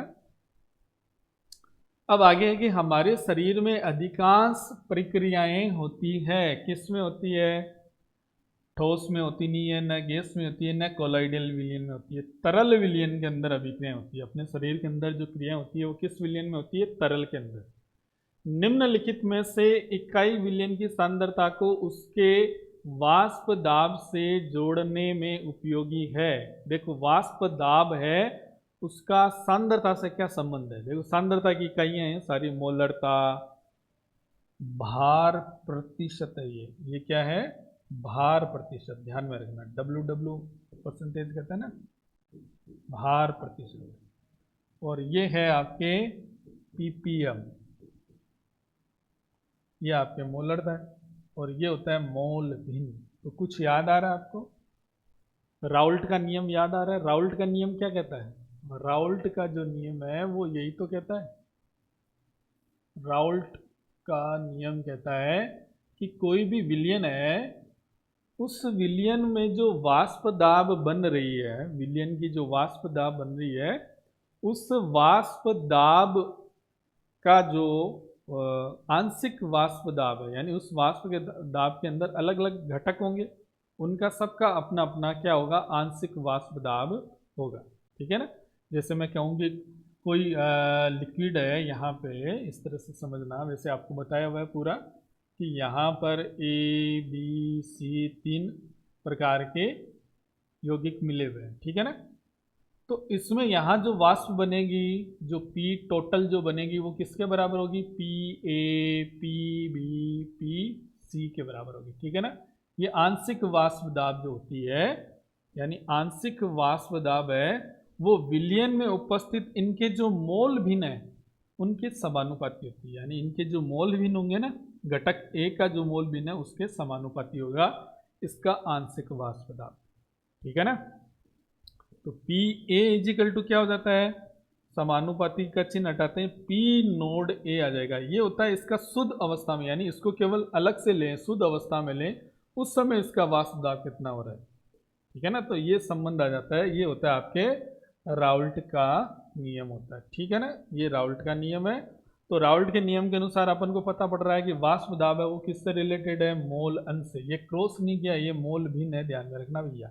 मोल भिन्न भी कहते हैं इसको, मोल भिन्न और मोल प्रभाज, मोल प्रभाज भी कहा जाता है। ठीक है ना? ये ध्यान में रखना। मोल फ्रैक्शन भी कहते हैं। तो मोल अंश है वो सीधा समानुपाती होता है किससे? आंशिक वाष्प दाब से। ठीक है? राउल्ट का नियम ध्यान में रखना। चलो नेक्स्ट देखें, वह नियम जो संबंध को इंगित करता है द्रव में गैस की विलेयता और दाब। अब जहां विलेयता और दाब आ गया, सीधा सा है हेनरी का नियम, ध्यान में रखना, हेनरी का नियम। ठीक है ना? नियम है ये सब, हेनरी का नियम होता है। हेनरी क्या कहता है? हेनरी यही तो कह रहा है कि कोई लिक्विड है, इसके ऊपर कोई गैस है, इसके ऊपर कोई गैस है, इस गैस से, गैस के ऊपर अगर पिस्टन के द्वारा आप कोई प्रेशर लगाओगे, ठीक है ना, पिस्टन से कोई प्रेशर लगाओगे, पी प्रेशर लगा रहे हो, तो गैस की जो विलयन के अंदर घुलने की दर है वो क्या हो जाएगी? विलयन के अंदर घुलने की दर है वो बढ़ जाएगी। विलयन के अंदर घुलने की जो मात्रा है वो क्या हो जाएगी? बढ़ जाएगी। ठीक है ना? पी क्या है? बाहरी दाब कह सकते हैं, बाहरी दाब या गैस का दाब अपन कह सकते हैं। पी है गैस पर लगने वाला दाब। ठीक है ना? और x क्या होती है? x होती है विलयन में उपस्थित गैस की मात्रा, ये होती है। तो आप जितना ज़्यादा दाब लगाओगे, जितना ज़्यादा दाब लगाओगे, गैस की विलयन में विलय होने की दर है वो बढ़ जाएगी, यानी घुलने की दर है वो क्या हो जाएगी? बढ़ जाएगी। घुलता जाएगा उतने ही इसकी मात्रा रहेगी। और समानुपाती का चिन्ह हटा देंगे तो P इजिकल टू हो जाता है KHX। ये आपको नियम ध्यान में रखना है। हेनरी नियम के सम्मान में ये स्थिरांक लगा दिया जाता है। और हेनरी लॉ का अनुप्रयोग है वो सोडा वाटर की बोतल में होता है। सोडा वाटर की बोतल में जो कार्बन डाइऑक्साइड गैस भरी जाती है वो प्रेशर लगा के भरते हैं। ऐसे ऊंचे पहाड़ों के अंदर भी ऊपर क्या होता है? पहाड़ों पर वायुमंडलीय दाब है वो कम होता है, तो ऑक्सीजन गैस की ब्लड में घुलने की दर है वो कम हो जाती है, यानी दाब कम तो एक्स की मात्रा कम, एनोक्सिया रोग हो जाता है। इसी तरह समुद्र के अंदर भी गोताखोर जब जाता है तो वहाँ क्या हो जाता है? गोताखोर जब जाता है तो दाब ज़्यादा लगता है, तो ऑक्सीजन के साथ जो नाइट्रोजन गैस भरी हुई है सिलेंडर के अंदर वो भी अपने ब्लड के अंदर घुल जाती है। और जब वो वापस ऊपर आता है तो वो ही घुली हुई जो नाइट्रोजन गैस है, उस ऊपर प्रेशर कम हुआ तो वो वापस बुलबुलों के रूप में आने लग जाती है। तो इससे बैंड्स की कंडीशन उत्पन्न हो जाती है, बहुत दर्द होता है और व्यक्ति की मृत्यु भी हो सकती है। ठीक है ना? तो यहाँ जो सही जवाब है वो क्या हो जाएगा आपका, हेनरी का नियम। ठीक है ना। द्रव में गैस की जो विलेयता है, तो विलेयता और दाब के बीच जो संबंध है वो बताता है हेनरी का नियम, और राउल्ट का नियम बताता है मोल अंश और आपके वाष्प दाब के बीच में संबंध। ठीक है ना। क्षारीय माध्यम में फिनोप्थेलिन गुलाबी रंग किसके कारण देगा, OH हाइड्रोक्सिल आयनों के कारण देता है भैया। ठीक है ना। देखो आप प्रैक्टिकल के अंदर जब आप प्रैक्टिकल करते हो तो प्रैक्टिकल केमिस्ट्री प्रैक्टिकल है, तो उसमें आपको पता है एसिड बेस टाइट्रेशन होता है और एक ऑक्सीडेशन रिडक्शन टाइट्रेशन होता है ना। एसिड बेस टाइट्रेशन होता है एक तो, और एक होता है आपके ऑक्सीडेशन और रिडक्शन टाइट्रेशन। ठीक है ना। तो यहाँ तो आपको पता है, ये तो बहुत जनों ने किया है, सब ज़्यादातर सब जानते ही हैं। प्रैक्टिकल जिन्होंने किया है तो आपको पता है KMnO4 लेते हैं, इसके साथ आपको फेरस अमोनियम सल्फेट दिया जाता है ना। फिर हल्का गुलाबी रंग आता है ना। ये भी पूछ लिया जाए तो ध्यान में रखना, हल्का गुलाबी रंग आता है। तो यहाँ जो इंडिकेटर का काम करता है वो कौन करता है, KMnO4 खुद करता है। ठीक है ना। ये क्या होता है, स्वयं सूचक होता है, सेल्फ इंडिकेटर होता है। यहाँ बाहर से कोई सूचक मिलाने की जरूरत नहीं पड़ती। ब्यूरेट में भरा जाता है KMnO4 और पिपेट में भरा जाता है फेरस अमोनियम सल्फेट। फिर इसको डाला जाता है आपके कोनिकल फ्लास्क के अंदर। ठीक है ना। फेरस अमोनियम सल्फेट को कोनिकल फ्लास्क में डाल देते हैं, ब्यूरेट से अपन KMnO4 गिराते हैं, हल्का गुलाबी रंग आ जाता है ना। वहाँ अपन समझ जाते हैं कि अभिक्रिया वो पूरी होगी। ये तो होता है ऑक्सीडेशन रिडक्शन वाला। एसिड बेस के अंदर आपको देखो दो आपको यूज करने पड़ते हैं इंडिकेटर। एक तो होता है फिनोप्थेलिन, एक तो कौन सा होता है, फिनोप्थेलिन होता है, और एक होता है मिथाइल ऑरेंज। दोनों ध्यान में रखना। फिनोप्थेलिन तो क्या करता है, जहाँ हाइड्रोक्सिल आयन आते हैं, ज़्यादा हो जाते हैं, इस कोनिकल फ्लास्क में जब अपन प्रैक्टिकल करेंगे, टाइट्रेशन करेंगे, तो फिनोप्थेलिन है वो हल्का गुलाबी रंग है वो दे देगा, गुलाबी रंग आ जाएगा उसके कारण। ठीक है ना। तो फिनोप्थेलिन है वो क्षारीय माध्यम में गुलाबी रंग देगा, और मिथाइल ऑरेंज है वो आपके एसिडिक मीडियम के अंदर लाल रंग देगा, हल्का लाल रंग आता है। ठीक है ना। तो ये ध्यान में रखना, फिनोप्थेलिन फिनोप्थेलिन गुलाबी रंग देता है कौन से माध्यम में, क्षारीय माध्यम में। और मैथिल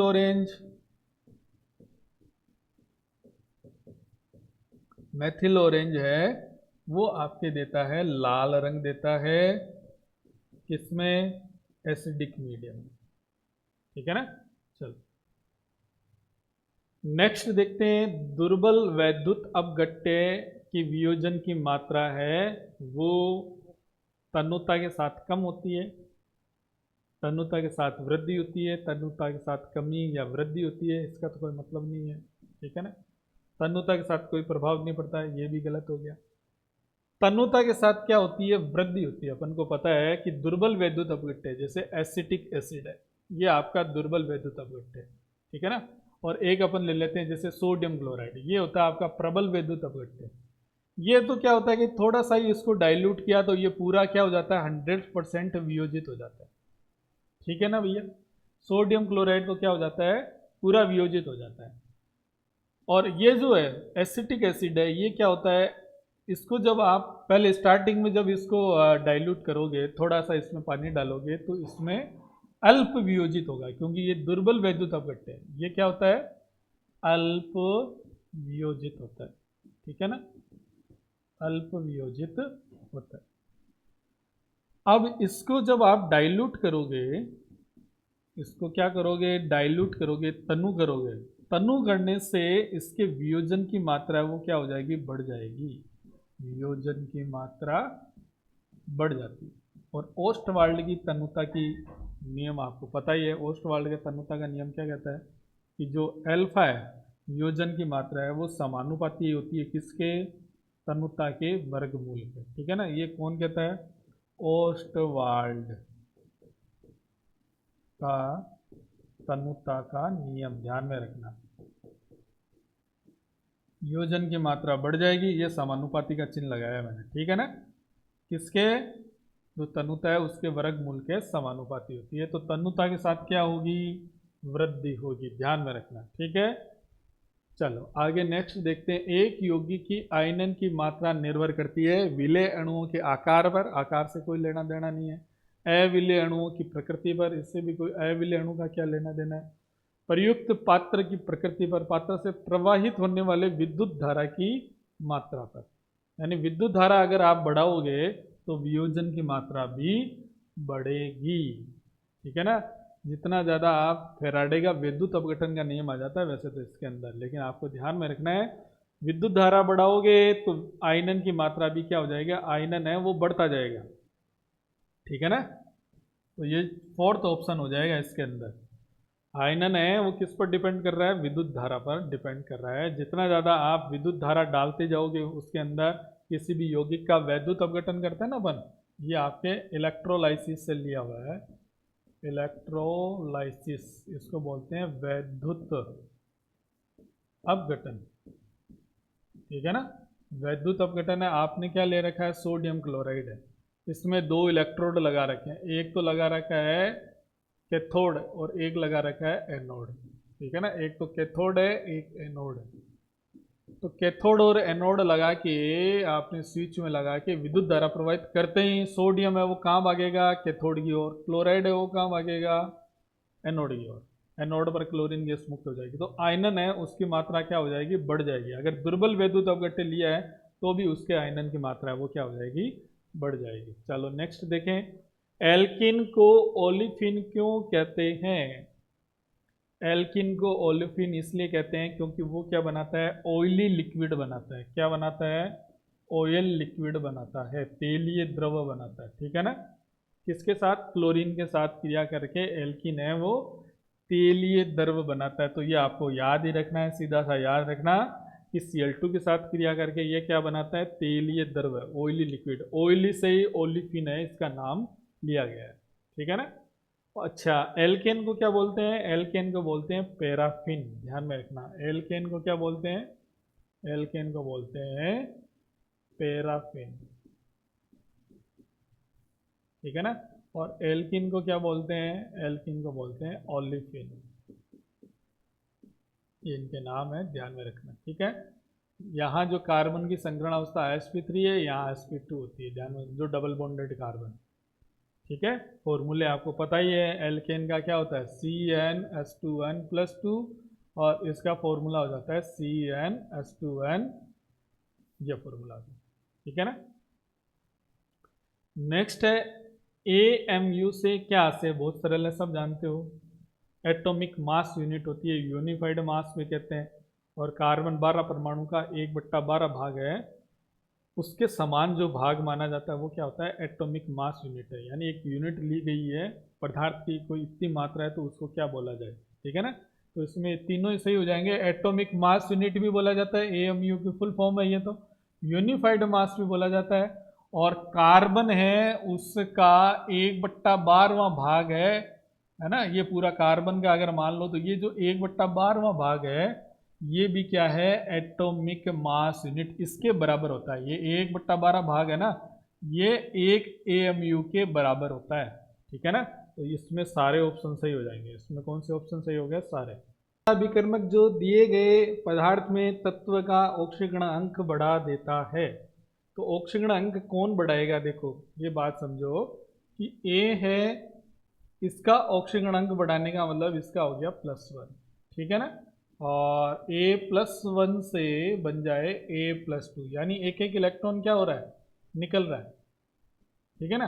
तो ऐसा कोई अभिकर्मक जो इलेक्ट्रॉन निकालता है वो क्या होता है, ऑक्सीकारक। क्या होता है, ऑक्सीकारक, ठीक है ना। तो दूसरे का जो ऑक्सीकरण कर देता है खुद का क्या करता है, अपचयन करता है। ऑक्सीकारक क्या पदार्थ होते हैं, ऑक्सीकारक वे पदार्थ होते हैं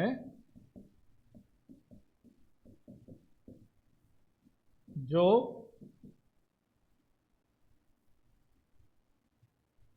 दूसरे का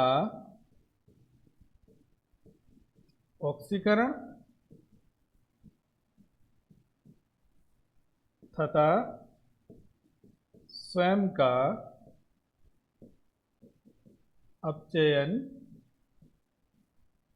कर देते हैं, स्वयं का अपचयन कर देते हैं। ऐसे पदार्थ क्या होते हैं? ऑक्सीकारक। ठीक है ना? कौन कौन से होते हैं? जैसे आपको स्पेशली बताइए KMnO4 potassium permanganate, K2Cr2O7 potassium dichromate, PCC होता है, CrO3 होता है। ये सारे क्या होते हैं? ऑक्सीकारक होते हैं। और अपचायक है वो आपको पता है, lithium aluminium hydride, sodium boron hydride, nickel, platinum, palladium, zinc, HCl, इनका जो मिश्रण होता है वो आपके अपचायक का मिश्रण होता है। चलो नेक्स्ट क्वेश्चन है, अम्ल जो कांच के लेखन में प्रयुक्त होता है वो होता है आपका हाइड्रोफ्लोरिक एसिड। याद रखना आपको, HF का जो यूज होता है वो कांच पर लिखने के लिए प्रयोग किया जाता है। ठीक है ना? एक्वारेजिया तो आपको पता ही है, एक्वारेजिया क्या होता है? एक्वारेजिया क्या होता है? एक्वारेजिया तो नाइट्रिक अम्ल और HCl का मिश्रण होता है। ठीक है ना? और क्लोरिक अम्ल पर क्लोरिक अम्ल क्या होते हैं आपको पता ही है, ये तो HClO, HClO2, HClO3, ठीक है ना, और HClO4, ये जो क्लोरिक अम्ल होते हैं ये चारों। ठीक है ना? क्लोरस अम्ल, हाइपोक्लोरस अम्ल, क्लोरिक अम्ल, पर क्लोरिक अम्ल, ये अपन कहते हैं ना। चलो, सल्फ्यूरिक अम्ल कौन सा होता है? सल्फ्यूरिक अम्ल आपको पता है H2SO4, ये होता है सल्फ्यूरिक अम्ल। तो हाइड्रोफ्लोरिक अम्ल है, इसका यूज जो है वो किस रूप में किया जाता है? कांच के लेखन में किया जाता है। ठीक है ना? नेक्स्ट क्वेश्चन देखिए, नेक्स्ट क्वेश्चन है आपका, निम्नलिखित अणुओं की पाई बंद की संख्या का बढ़ता हुआ क्रम पहचानिए। ठीक है ना? तो यहाँ H2SO5 है, ये ध्यान में रखना। ठीक है ना? चलो, H2S2O6 पहला तो ये है, देखो क्या स्ट्रक्चर होती है इसकी।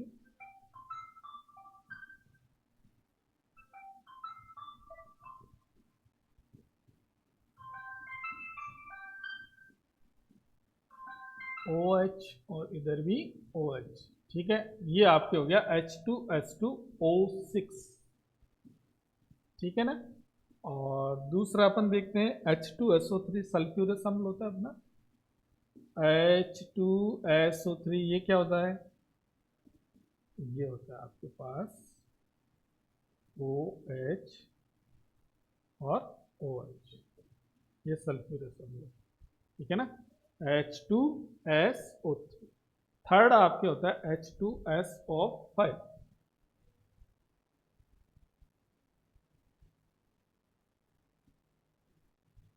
इसमें पर ऑक्सो बॉन्ड बन जाएगा। ठीक है ना?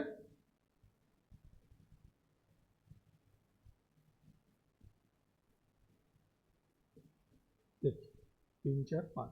हाँ, अब देखिए कि अपन को पाई बॉन्ड देखने हैं इनके अंदर। इसमें देखो पाई बॉन्ड कितना है? एक ये पाई बॉन्ड है, ये आपका पाई बॉन्ड है, ये पाई बॉन्ड है, ये पाई बॉन्ड है। एक तो सिग्मा और एक पाई है। तो यहाँ पाई बॉन्ड की संख्या कितनी आ गई? 4 आ गई। पाई बॉन्ड कितने हैं? 4। यहाँ पाई बॉन्ड कितना है? 1 है पाई बॉन्ड। ठीक है ना? यहाँ पाई बॉन्ड की संख्या देखो कितनी है? यहाँ पाई बॉन्ड 1 और 2। ठीक है ना? तो ये 3 ऑप्शन अपन को दे रखे हैं। ये पहला है, और मतलब ये फर्स्ट कंपाउंड हो गया अपना, और H2SO3 ये सेकेंड, और ये हो जाएगा आपके थर्ड। है ना? तो इनमें से सबसे ज़्यादा पाई बॉन्ड किसके अंदर है? सबसे ज़्यादा पाई बॉन्ड आपके फर्स्ट के अंदर, यानी फर्स्ट वाला सबसे पहले, इसमें सबसे ज़्यादा पाई बॉन्ड। फिर उसके बाद में किसके अंदर है? ठीक है ना? देखो सीधा ही दे रखा, क्रम दे रखा होगा इसमें। फर्स्ट, फर्स्ट के बाद में नंबर आ जाएगा आपके थर्ड का, थर्ड के बाद में नंबर आ जाएगा आपके, इसमें एक ही पाई बॉन्ड है तो सेकंड का। समझ रहे हो बात को? यानी फर्स्ट, थर्ड और सेकंड। तो आपको ध्यान में रखना है कि बढ़ता हुआ क्रम अगर अपन को लिखना है तो फर्स्ट है वो पहले आ जाएगा। ठीक है ना? तो इस तरह से ही है ये आपका फर्स्ट, थर्ड और सेकंड। ध्यान में रखना, फर्स्ट है, मैं देखो ऐसे लगा देता हूँ, फर्स्ट और थर्ड और सेकंड, कंफ्यूज मत होना, है ना बच्चों? तो फर्स्ट है, इसके अंदर देखो संख्या कितने हैं? पाई बॉन्ड सबसे ज़्यादा है। फिर उसके अंदर देखो, इसके अंदर थर्ड के अंदर कितने हैं, 2 ही पाई बॉन्ड है, ठीक है ना। थर्ड में कितने हैं, 2 पाई बॉन्ड है, तो थर्ड आ गया। फिर सेकंड वाला सबसे लास्ट में आ जाएगा। तो ये ऑर्डर ध्यान में रखना आप, ठीक है ना। बाकी ये कोमा दे रखे हैं तो इनके अंदर इस तरह से ये दे रखा होगा, ठीक है ना। तो आपका सही ऑप्शन कौन सा हो जाएगा, फोर्थ ऑप्शन, ध्यान में रखना। फोर्थ ऑप्शन में ध्यान में रखना। मैं देखो यहाँ बना रहा हूँ, फर्स्ट है इसके अंदर पाई बॉन्ड सबसे ज़्यादा, फिर थर्ड में, फिर सेकंड में। आप ये ऑर्डर ध्यान में रखना, ठीक है ना भैया। चल नेक्स्ट देखिए, नेक्स्ट है क्षार धातुओं के अपचायिक गुणों का सही क्रम है। सही क्रम क्या हो जाएगा, देखो क्षार धातुएं जो होती है अपना ग्रुप फर्स्ट होता है। ग्रुप फर्स्ट में आपके देखो हाइड्रोजन को छोड़ना है, धातु के अंदर नहीं है, तो lithium, sodium, potassium, rubidium, caesium, francium आता है। ये तो आपका रेडियो एक्टिव है, ठीक है ना। तो सीजियम तक अगर अपन बात करें तो लिथियम जो होता है ना, ऊपर से नीचे जब अपन जाते हैं तो ध्यान में रखना अपचायक क्षमता है वो क्या होती है, बढ़ती है। हमेशा अपचायक क्षमता ग्रुप में ऊपर से नीचे आओगे तो अपचायक क्षमता क्या होगी, अपचायक क्षमता, अपचायक क्षमता है वो क्या होगी, इंक्रीज होगी, बढ़ती। क्योंकि इलेक्ट्रॉन त्यागने की प्रवृत्ति बढ़ेगी।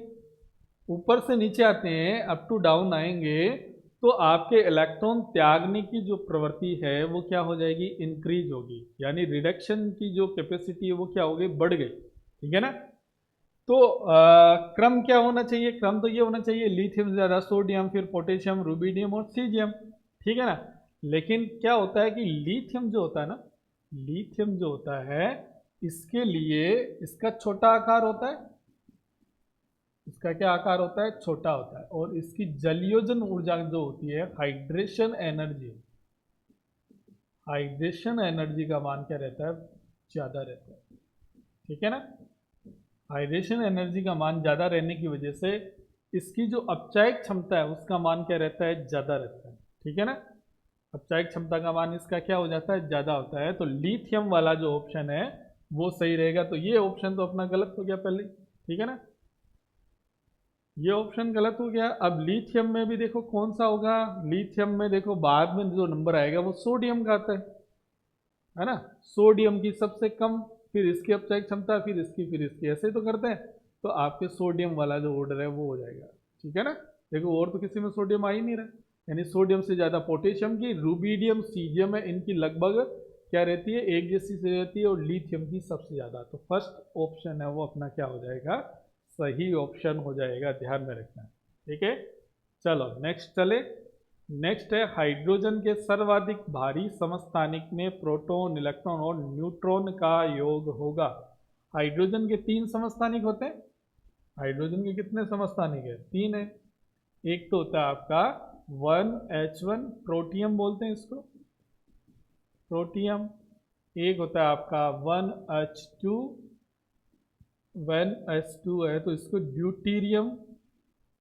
और एक होता है 1H3, 1H3 है, इसको बोलते हैं ट्राइटियम। अच्छा, क्या होता है इनके अंदर, देखो इसके अंदर इस तरह से होता है, एक ही प्रोटॉन होता है और एक ही इलेक्ट्रॉन होता है। इसमें क्या होता है, इसमें नाभिक में आपका एक प्रोटॉन और एक न्यूट्रॉन और एक इलेक्ट्रॉन। इसमें क्या होता है, एक प्रोटॉन, 2 न्यूट्रॉन और एक इलेक्ट्रॉन। तो टोटल मान देखो कितना आ गया, सभी का मान पूछा है, प्रोटॉन, इलेक्ट्रॉन, न्यूट्रॉन। यहाँ मान कितना हुआ, सभी का मान, यानी प्रोटॉन, न्यूट्रॉन और इलेक्ट्रॉन सभी का योग कितना है, 2। यहाँ कितना योग है, प्रोटॉन, इलेक्ट्रॉन, न्यूट्रॉन का योग है वो है 3। और यहाँ कितना मान हो गया, 2 और 1 3 और 1 4, कितना हो गया, 4। तो सही ऑप्शन कितना क्या हो जाएगा, 4 हो जाएगा, ठीक है ना। सही ऑप्शन क्या हो गया, 4। चलो आगे देखो, आयनिक त्रिज्या का घटता हुआ सही क्रम है। आपको ध्यान में रखना है किसकी त्रिज्या बढ़ रही है, किसकी घट रही है। तो सीधी सी बात देखो, आपको fluorine, आयोड oxide, fluoride oxide, nitride और कार्बन इनके दे रखे हैं। तो देखो कार्बन जो होता है, कार्बन, फिर नाइट्रोजन, ऑक्सीजन और फ्लोरीन है, ठीक है ना। इस पे -1 का मतलब क्या हो गया, इस पर -1 का मतलब 10 इलेक्ट्रॉन हो गए, इस पर -2 का मतलब इसके भी 10, -3 का मतलब इसके भी 10 और इसके भी 10, ठीक है ना। अच्छा, जितना ज़्यादा कोई भी एलिमेंट है उस पर जितना ज़्यादा माइनस बढ़ेगा, जितना ज़्यादा माइनस बढ़ेगा आकार उतना ही बड़ा होता है। आपको पता ही है कि अगर मैं ये कहूँ कि एक तो है ए और एक है आपके पास ए माइनस, ठीक है ना, ये दो तत्व है, एक तो ए है और एक ए माइनस है, किसका आकार बड़ा होगा, ए माइनस का आकार बड़ा होगा। एक इसी तरह ए है और एक ए प्लस है, किसका आकार बड़ा होगा, एक का होगा। तो ठीक है, तो ए प्लस से बड़ा है ए का आकार और फिर ए माइनस का आकार। अच्छा, ये कह दूं कि a -2 है तो a -2 का आकार और बड़ा हो जाएगा, ठीक है ना।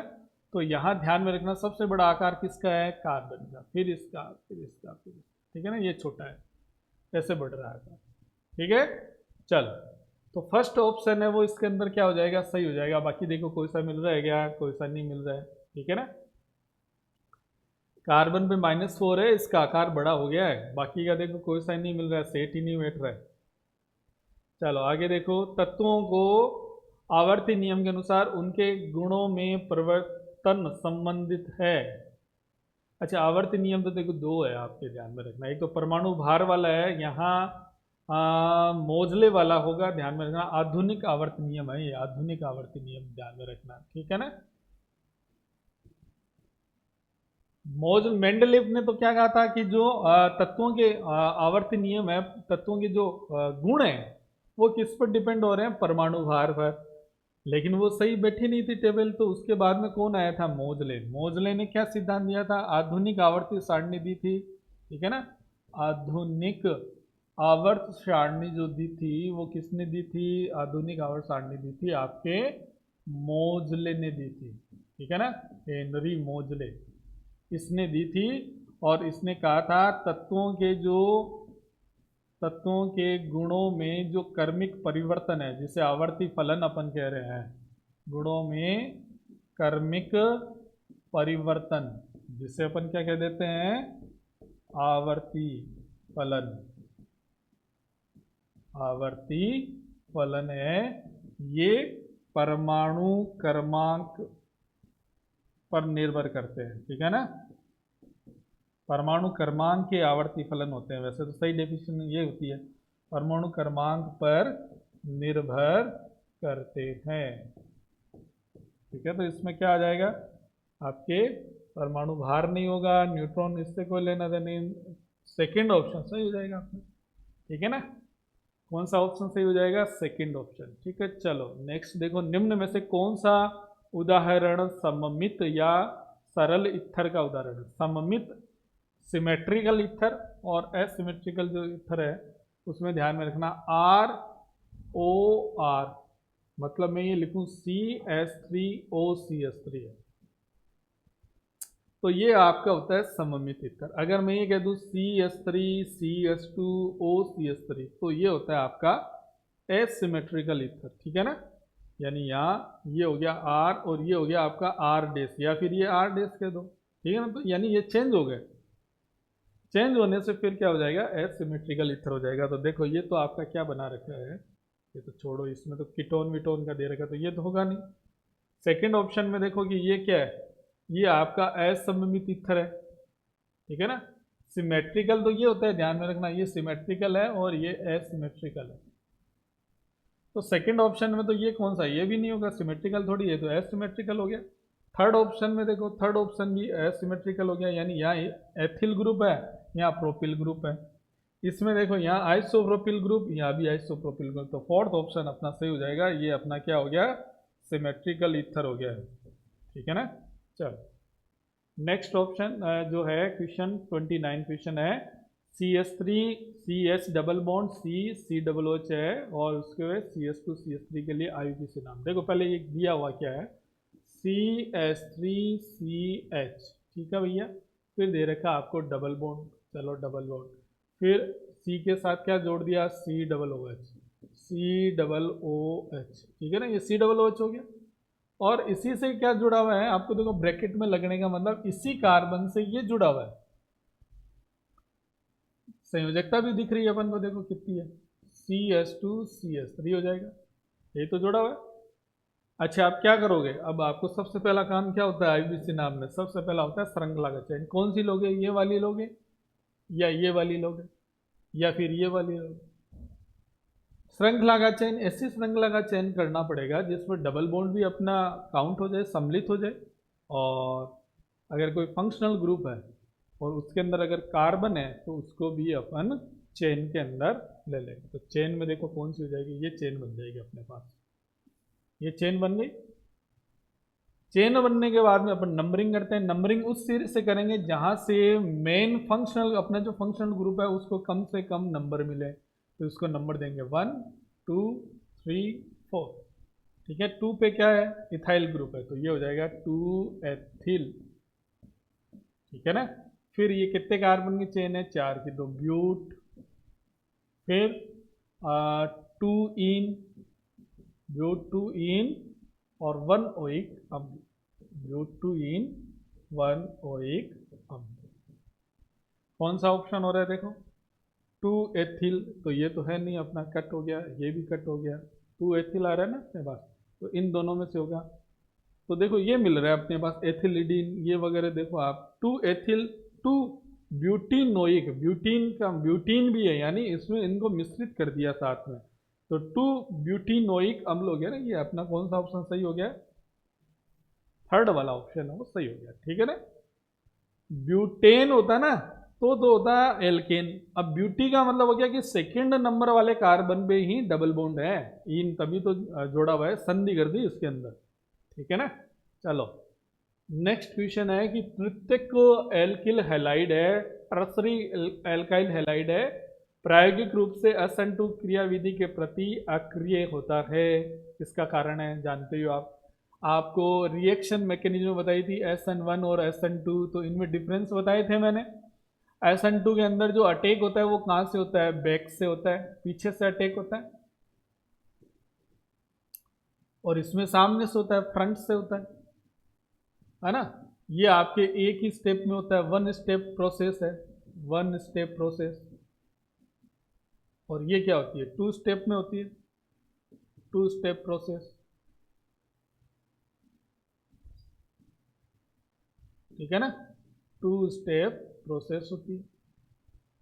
अब SN2 के अंदर जो अटैक होता है वो पीछे से होता है। अब पीछे से अगर मान लो कोई बड़ा ग्रुप जुड़ा हुआ है, जैसे टर्सरी एल्काइल हैलाइड का मतलब क्या हुआ? टर्सरी का मतलब ये हो गया R3X। ठीक है ना। टर्सरी का मतलब ये कहते हैं अपन कि एक ही कार्बन से कितने ग्रुप जुड़े हुए हैं? 3 R जुड़े हुए हैं, X, यही तो है टर्सरी। अब इसके पीछे से नाभिक श्रेणी को अटैक करेगा, न्यूक्लियोफाइल अटैक करेगा, तो इसको स्पेस ही नहीं मिलेगा पीछे से। क्यों? क्योंकि यहाँ जगह ही नहीं है, स्टेरिक हिंड्रेंस उत्पन्न हो गया। फिर इसकी वजह से स्टेरिक हिंड्रेंस हो गया, जिसे अपन बोलते हैं त्रिविम बाधा। क्या बोलते हैं? त्रिविम बाधा बोलते हैं। यानी इसको अटैक करने के लिए जगह ही नहीं मिलेगी, है ना। तो SN2 है, ये अभिक्रिया इसमें आसानी से नहीं होगी। इसमें तो कौन सी अभिक्रिया होती है? SN1 होती है, तो SN2 इसके अंदर नहीं होगी, रीजन त्रिविम बाधा, ध्यान रखना। तो SN2 के लिए ऑर्डर क्या होता है? 1 2 3, ये ऑर्डर होता है। और SN1 के लिए होता है 3 2 1, पता है ना आपको। तो इसमें उत्तर कौन सा हो जाएगा? त्रिविम बाधा। ठीक है ना। स्टेरिक हिंड्रेंस की वजह से, त्रिविम बाधा की वजह से आपका जो न्यूक्लियोफाइल है वो अटैक नहीं कर पाएगा टर्सरी एल्काइल हैलाइड पर, SN2 अभिक्रिया पॉसिबल नहीं हो पाएगी। ठीक है ना। नेक्स्ट देखो, निम्न में से कौन सा यौगिक फ्रिंडल क्राफ्ट्स अभिक्रिया नहीं देता है? बेंजीन तो देता है, अपना आराम से देता है। बेंजीन में क्या दिक्कत है? बेंजीन तो बहुत बढ़िया देता है।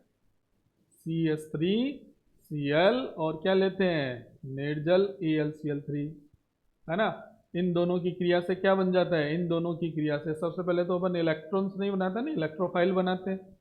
AlCl3 रिएक्ट करता है इसके साथ, तो ये बन जाता है CH3 प्लस और आपका AlCl4 माइनस। अब ये जाकर रिंग पर अटैक करता है, हाइड्रोजन का विस्थापन कर देता है, प्रतिस्थापन कर देता है। तो ये आपकी कौन सी रिएक्शन होती है? इलेक्ट्रोफिलिक सब्स्टिट्यूशन रिएक्शन होती है। कौन सी रिएक्शन होती है? Electrophilic substitution reaction. तो बेंजीन के साथ तो आराम से होती है, टोलुइन बन जाएगी, है ना। और टोलुइन के साथ भी हो सकती है, जाइलिन बन जाएगी। नाइट्रोबेंजीन में देखो क्या चक्कर हो रहा है, नाइट्रोबेंजीन के अंदर, नाइट्रोबेंजीन में जो रेजोनेंस चलता है ना, ये आपका नाइट्रोबेंजीन है, ठीक है ना। और नेप्थलीन होता है वो ये होता है, दो रिंग जुड़ी हुई रहती है इस तरीके से, ये नेप्थलीन है। तो इसमें तो बेंजीन वाला ही गुण है, कोई खास बात नहीं है। कहीं भी आपका आसानी से क्या हो सकता है, इलेक्ट्रॉन्स नहीं है वो जुड़ जाता है, फ्रिंडल क्राफ्ट अभिक्रिया वो आसानी से हो जाती है, ठीक है ना। अब इसके अंदर क्या होता है, इसके अंदर आपको पता होगा कि नाइट्रोजन जो है वो इस तरीके से जुड़ा हुआ है रिंग के ऊपर, तो नाइट्रोजन से इलेक्ट्रॉन जो है वो रिंग से बाहर जाते हैं, ये इलेक्ट्रॉन खींचता है तो इस पर आता है माइनस, ठीक है ना। और रिंग पर क्या उत्पन्न हो जाता है, रिंग पर उत्पन्न हो जाता है प्लस, रिंग पर क्या उत्पन्न हो जाता है, प्लस उत्पन्न हो जाता है। प्लस उत्पन्न होने से इसका मतलब क्या हो गया, यहाँ प्लस आएगा, प्लस आएगा ना। तो ये कह सकते हैं कि इलेक्ट्रॉन की जो डेंसिटी है रिंग के अंदर, इलेक्ट्रॉन डेंसिटी है वो क्या हो जाएगी, कम हो जाएगी, और कम हो जाएगी। और इलेक्ट्रोफाइल जो आ रहे हैं, ये खुद इलेक्ट्रॉन इसके पास है नहीं, और ये इलेक्ट्रॉन लेने के लिए आ रहा है इसके पास, और इसके पास है नहीं, इसलिए ये क्या करेगा, नाइट्रोबेंजीन है वो फ्रिंडल क्राफ्ट अभिक्रिया नहीं देगा। ध्यान में रखना, नाइट्रोबेंजीन में कौन सा अनुनाद है, माइनस आर। तो माइनस आर अनुनाद होने की वजह से नाइट्रोबेंजीन है वो फ्रिंडल क्राफ्ट अभिक्रिया नहीं देगा, ठीक है ना। प्लस आर होता है तो उसमें आसानी से हो जाती है, जैसे फिनोल के अंदर आसानी से होती है फ्रिंडल क्राफ्ट अभिक्रिया, ठीक है ना। समझ गए बात को। इलेक्ट्रॉन डेंसिटी कम होने की वजह से नाइट्रोबेंजीन है वो फ्रिंडल क्राफ्ट अभिक्रिया है वो नहीं देगा। नेक्स्ट देखो, 1 लीटर आयतन वाले फ्लास्क में 2 मोल A2 पर 2 मोल B2 मिश्रित किए गए, साम्य अवस्था पर A2 के 0.5 मोल प्राप्त होते हैं, तो Kc का मान ज्ञात कीजिए, Kc का मान ज्ञात कीजिए। तो आपके पास एक रिएक्शन है कि आपको क्या दे रखा है, A2 दे रखा है और B2 दे रखा है, दोनों क्रिया करके क्या बना रहे हैं, दोनों क्रिया करके आपके बना रहे हैं, साम्य अवस्था आएगी ना, तो बना रहे हैं आपके दोनों 2-2 मोल है ना, ये भी 2 मोल और ये भी 2 मोल, तो ये बन जाएगा A2 है तो 2AB बन जाएगा ये, ठीक है ना। ये भी 2 है, ये भी 2, तो 2AB हो गया, ठीक है ना। चलो अब देखो क्या है, प्रारंभ में इनके कितने मोल है, 2-2 मोल है, ठीक है ना, 2-2 मोल है। तो फिर क्या होगा, साम्य अवस्था पर क्या हो जाएगा, साम्य अवस्था पर देखो T पर क्या होगा, T पर तो आपके ये 2 मोल है, T बराबर 0, मतलब स्टार्ट नहीं हुआ है उस समय ये 0, अभिक्रिया शुरू नहीं हुई उस समय ये 2 मोल, ये 2 मोल और ये 0 है। साम्य अवस्था पर 8 इक्विलिब्रियम पर क्या हो जाएगा, इक्विलिब्रियम पर ये हो जाएगा 2 माइनस एक्स, कोई है नहीं स्टोकियोमेट्रिक गुणांक होता तो अपन मल्टीप्लाई कर देते एक्स के साथ, ये भी क्या हो जाएगा 2 माइनस एक्स, और ये क्या हो जाएगा आपका 2x, है ना, इसमें स्टोकियोमेट्रिक गुणांक है 2 तो गुणा कर दिया x से। अच्छा अब आपको साम्य अवस्था पर 8 इक्विलिब्रियम पर क्या दे रखा है, आपको इक्विलिब्रियम पर दे रखा है कि A2 के जो मोल है वो कितने प्राप्त हुए हैं, 0.5 मोल प्राप्त हुए हैं। तो A2 जो है उसके आपको मोल कितने प्राप्त हुए हैं, 0.5 मोल, और A2 की जो मात्रा है साम्य अवस्था पर देखो कितनी है, 2 माइनस एक्स, यानी 2 माइनस एक्स बराबर आपके पास है 0.5, ये तो बराबर ही तो है दोनों, तो x की वैल्यू निकाल लो इससे। तो x बराबर क्या हो जाएगा भैया, x है उसको यहाँ भेज दूँ और 0.5 को इधर ले आऊँ, तो बात ये होगी ना 2 माइनस 0.5, ठीक है ना। तो बराबर क्या हो जाएगा आपके पास 1.5 हो जाएगा, ये क्या हो गया 1.5 हो गया भैया, ठीक है ना, सही किया ना अपन ने, हाँ 1.5 हो गया। चलो अब क्या करेंगे बताओ, अब अपन को निकालना है केसी का मान। केसी का मान निकालने के लिए देखो इन सभी के मान लिख दो यहाँ पर, आपके पास x का मान आ गया है, x का मान आ गया 1.5, ठीक है। चलो A2 प्लस B2 और क्या बन रहा था आपके पास 2AB बन रहा था, साम्य अवस्था पर 8 इक्विलिब्रियम पर क्या हो रहा है, ये आपके हो रहा है 2 माइनस एक्स, ये भी 2 माइनस एक्स, और ये हो रहा है 2x। तो 2 माइनस एक्स का मतलब ये माइनस से क्या करोगे आप 1.5, और ये भी 2 माइनस 1.5, और ये हो जाएगा 2 से मल्टीप्लाई 1.5, ठीक है ना। तो ये कितना हो जाएगा, देखो ये हो गया आपके पास, ये आपके पास हो गया 0.5 हो गया क्या, है ना, ये भी हो गया 0.5 और ये हो गया आपके पास 3, ठीक है ना, डेढ़ और डेढ़ है, दोनों आपस में जुड़ के 3 हो गए। तो ये आपके पास आ गई सांद्रताएं आ गई। अब सांद्रताएं आ गई तो इनका जो आयतन है वो लिख देते हैं, तो मतलब ये तो मोल आ गए। सांद्रता निकालने के लिए मोल लिख, इनका आयतन लिखेंगे। आयतन 1-1 लीटर अपन ने ले रखा है, ठीक है ना, समान आयतन है, 1 लीटर ले रखा है ना, तो 1 लीटर तो 1-1 हो जाएगा। ये इनकी क्या हो गई, सांद्रताएं हो गई, ठीक है ना, ये इनकी क्या हो गई, सांद्रता होगी। सांद्रता के लिए आयतन लेना पड़ेगा, है ना, ऊपर मोल लिखे तो मोल बटा आयतन बराबर सांद्रता होता है। तो अब अपन क्या करेंगे, केसी बराबर अपन जानते हैं, केसी गोल्डबर्ग और वागे का नियम, उत्पाद की सांद्रता बट्टा क्रियाकारक की सांद्रता लिखेंगे। उत्पाद क्या है, उत्पाद है अपना 3, ये तो एक जैसा ही है तो इसको लिखने की जरूरत नहीं है, एक को लिखने की जरूरत नहीं है, सीधा 3 लिखेंगे। और अब इसका स्टोइकियोमेट्रिक गुणांक, यही तो करते हैं अपन, देखो उत्पाद की सांद्रता बट्टा उत्पाद की सांद्रता, तो इसके क्या लग जाएगा, ये स्टोइकियोमेट्रिक गुणांक है तो इसका घातांक लग जाएगा 2, ठीक है ना।